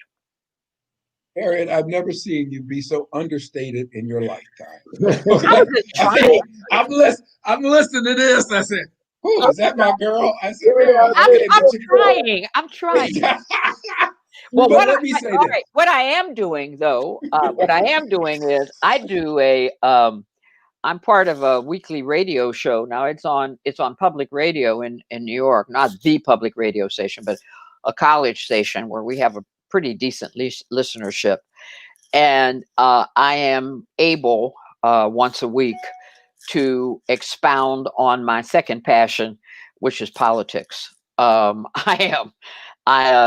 has been much fodder, obviously, in the last 3 years. And so I am a commentator on once a week on the radio. And I plan to be very involved in getting the next DA for the borough of Manhattan elected, who's a young brother from double Harvard, Jimmy. You'll like to hear that. Who's a former prosecutor, because we think that the current DA has squandered opportunities with people that should have been behind bars long before they were. So that election is next year, and I will be giving much time to that campaign. And you can't talk about Harriet Michel, and I'm putting this, and I'm going to embarrass her, without thinking about her two wonderful sons. I mean, and so when you think about, what do? You try and be the best you can in your field, in your institution, but at the end of the day, we're all going to be evaluated on the quality of being a good parent and your track record. Harriet's not only raised these two great sons, but they're involved too in the struggle in their own fields with their own companies. So, God bless you. Dean and I at Bloomberg, if I may. Right. The older one, he's the head of the Americas for D&I. And the younger one started out in supplier diversity at the NBA, and now he is functioning as the chief procurement officer at the NBA. So I am very proud of both of them. Thank you for that, Jim. And let me just say this, and being all fair, and it's kind of advice. I was I'm the senior vice president of BCG. BCG is a global company. It's a multi-billion-dollar company all over the world. But during that entire time, I tried to add value to BCG. And they have helped me throughout this. In the writing of the book, with all that they were doing, it's been BCG. So, Michael, the power of a big corporation and what a big corporation can do in terms of supporting you if it goes both ways. Yes. So I say to all my young people who've had the opportunity to work at McKinsey, BCG, Bain, all those kinds of, do well there. If you're going to end on a good note, because they're going to be there to help you throughout your career. And that resume is important, but more importantly, relationships. I couldn't have done all the things in minority business without BCG, without their support, without their money, with their advice, without their research. And I think it's very important. So I will continue to be at BCG. It's very important for me to help bring in more people of color there. It is more important for me to stay there to make sure that more of them are not partners. Because in any professional field, we do not have enough people of color who are partners. I will continue to do Kellogg. I will continue to do the JP Morgan. I will continue to do studies. I will continue to be an entrepreneur. So this is why I'm so busy, but it's a good feeling to know that, you're at the point where you can still put your sentences together. You can still write, even though they're saying chronologically, you should have been gone a long time ago. I'm kind of fooling them every day. So as long as I can get up and I can write and I can think and I can help and I can mentor, I've had a blessed journey and it will continue to be a blessed. Yeah. Me too. I was supposedly retired last June. That's what I thought. I'm just as busy today as I was last June. It's like, don't you guys know that I'm retired? And then I get a lot of feedback that says you can't retire because you don't have a replacement. And that's Jim's problem. That's Harriet's problem too. There's nobody to do what we have done in our careers or our lifetimes or our primary passions. What next? The single most important thing that's going to happen in the minority community is the next election. Yes. And I know this is not a forum for political discussion, but if we don't do something different in the next election, all the stuff that has been undone in the last 4 years is going to get institutionalized. And we are going to be in a worse position 4 years from now. And maybe they're going to drag us out of retirement again, Harriet and Jim, and say, well, what do we do now? We're in a really worse position. We're back to the 60s. So I want everybody who's listening in on this call to vote and to get everybody they know to vote. That's the single most important thing you can do. Okay. Words of wisdom, words of wisdom. And we just got a comment from Cassandra Sims. She says that the session has been amazing. She's learned so much, and she's thanking all of you. As I stated, I could talk to you all day, but I know that you have other commitments, but I'm willing to hang on as long as you are, as long as there are questions, or if there's anything else you want to say or highlight. I just want to say ditto to Len about the election. And I fought during the entire presentation not to be political, but everything now is political. Yeah. And our lives are on the line, people. Our way of life is on the line.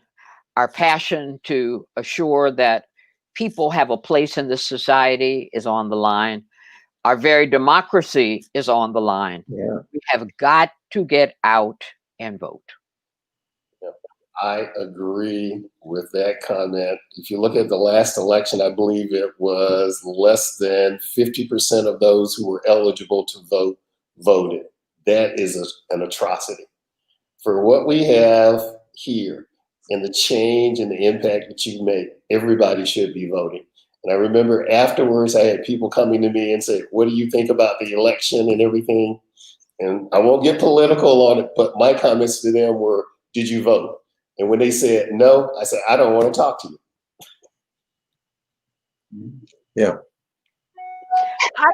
One of the things I'd like to offer up, it wasn't followed. I had thought, Jim, and I'd like to hear your response, Len and Jim, to it. Early on, I said it at the NMSGC conference too. I think one of the missed opportunities of Black Republicans, by the way, was to have gone to the administration early on, not as it got crazier and crazier, and talk to them about almost, play to the ego of the person sitting in the White House and compare it to Nixon and his ability by that legislation. I think they could have early on, I think they could have gotten something positive perhaps out of the administration. As it evolved, it went downhill. But I regret that they didn't, because there are a lot of minority business people that are Republicans. We know that. They're Republicans because the line is shorter and they get more out of the Republican Party. No, I always said that. The line is shorter over there, and the Republicans are willing to they're willing to reward their Black Republicans. But I'm sorry that they and maybe they were offended so early on that they just felt it wasn't worth it. But I think somewhere in there was a missed opportunity. Yeah, true. And we got a question that popped up, and I'll just read it. It said, "Please get political," but it said, "This is a real talk show. Please get political." I get political and crazy. I don't want to go there. Don't go there. Don't get crazy. Let me see. Yeah, but I will say this. And, you guys know my affiliation with John Legend, and I really take pride in John and all he's done and all his wealth he's accumulated, his lovely family and his lovely kids.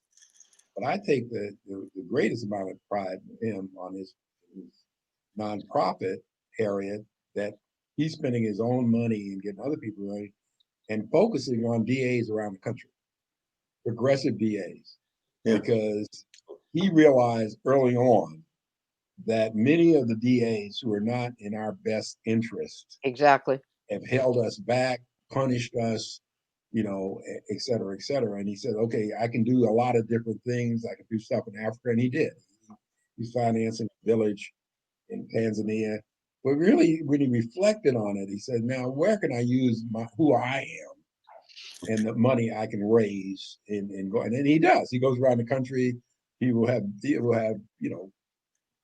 concerts where all the money goes to this fund to have an impact on DAs. And I think this is something we've overlooked, and I feel we have not done our history in a lot of areas. So I think now here I'll get controversial. I will call you for my candidate. No, please do. And he probably knows it. He probably knows it, but let's just do that. But I think the good news is Harriet said, because of the reflection, we've got more books, more articles, everything talking about the history of Black people. I'm all for it. I've done that homework a long time ago. And as you know, in my book, before every chapter, I make it a history lesson. Yeah.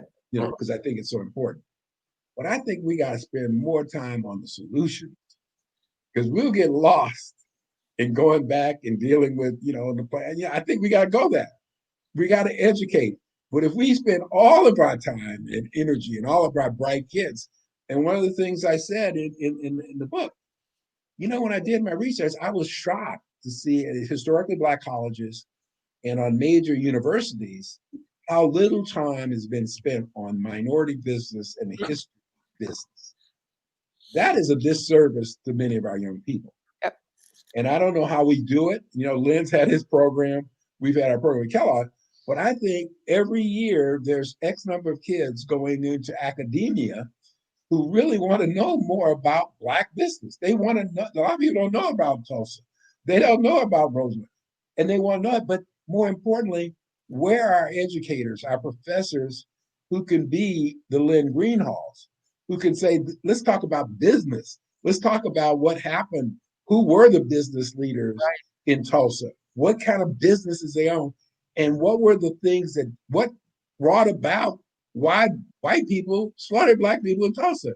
It was an economic downturn. And people got jealous. And so this is all part of our history, but we don't have it told in the perspective of the free enterprise system.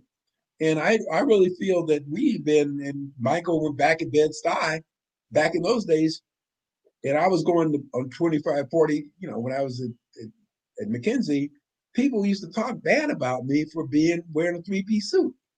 But if I had learned all I'd learned at McKinsey during that 8 years, I couldn't be the lecturer, the advocate, whatever.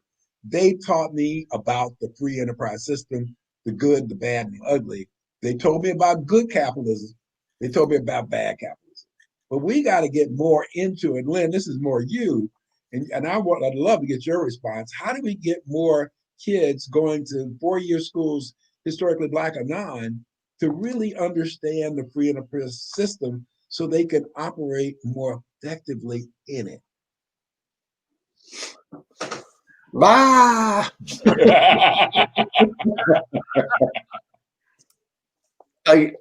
I don't even know where to start.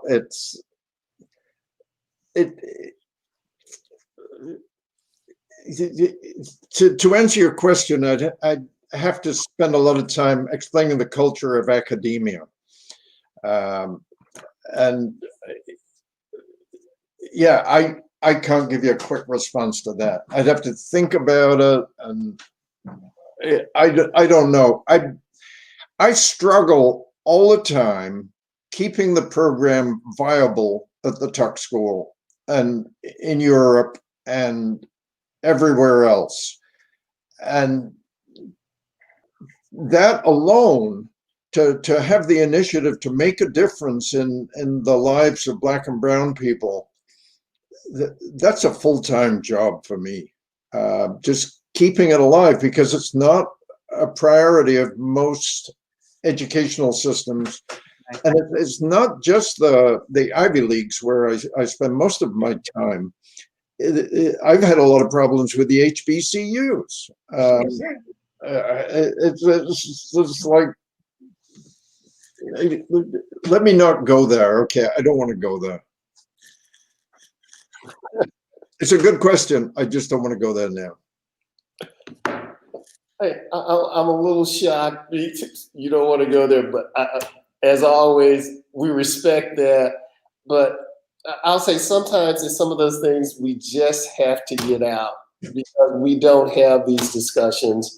And we haven't, you know, and for those who are still watching and for those who are a part of it, this is that time that we can share a little knowledge for them. And I know each and every one of you, at times you don't want to be controversial. At times you can issue items that are thought provoking. So I will leave this up to you, Len, but I do know you have an opinion on that. And, but it's something we have to look at. It really is something from an academia standpoint, because who's going to impart that knowledge? Who's going to be doing that training?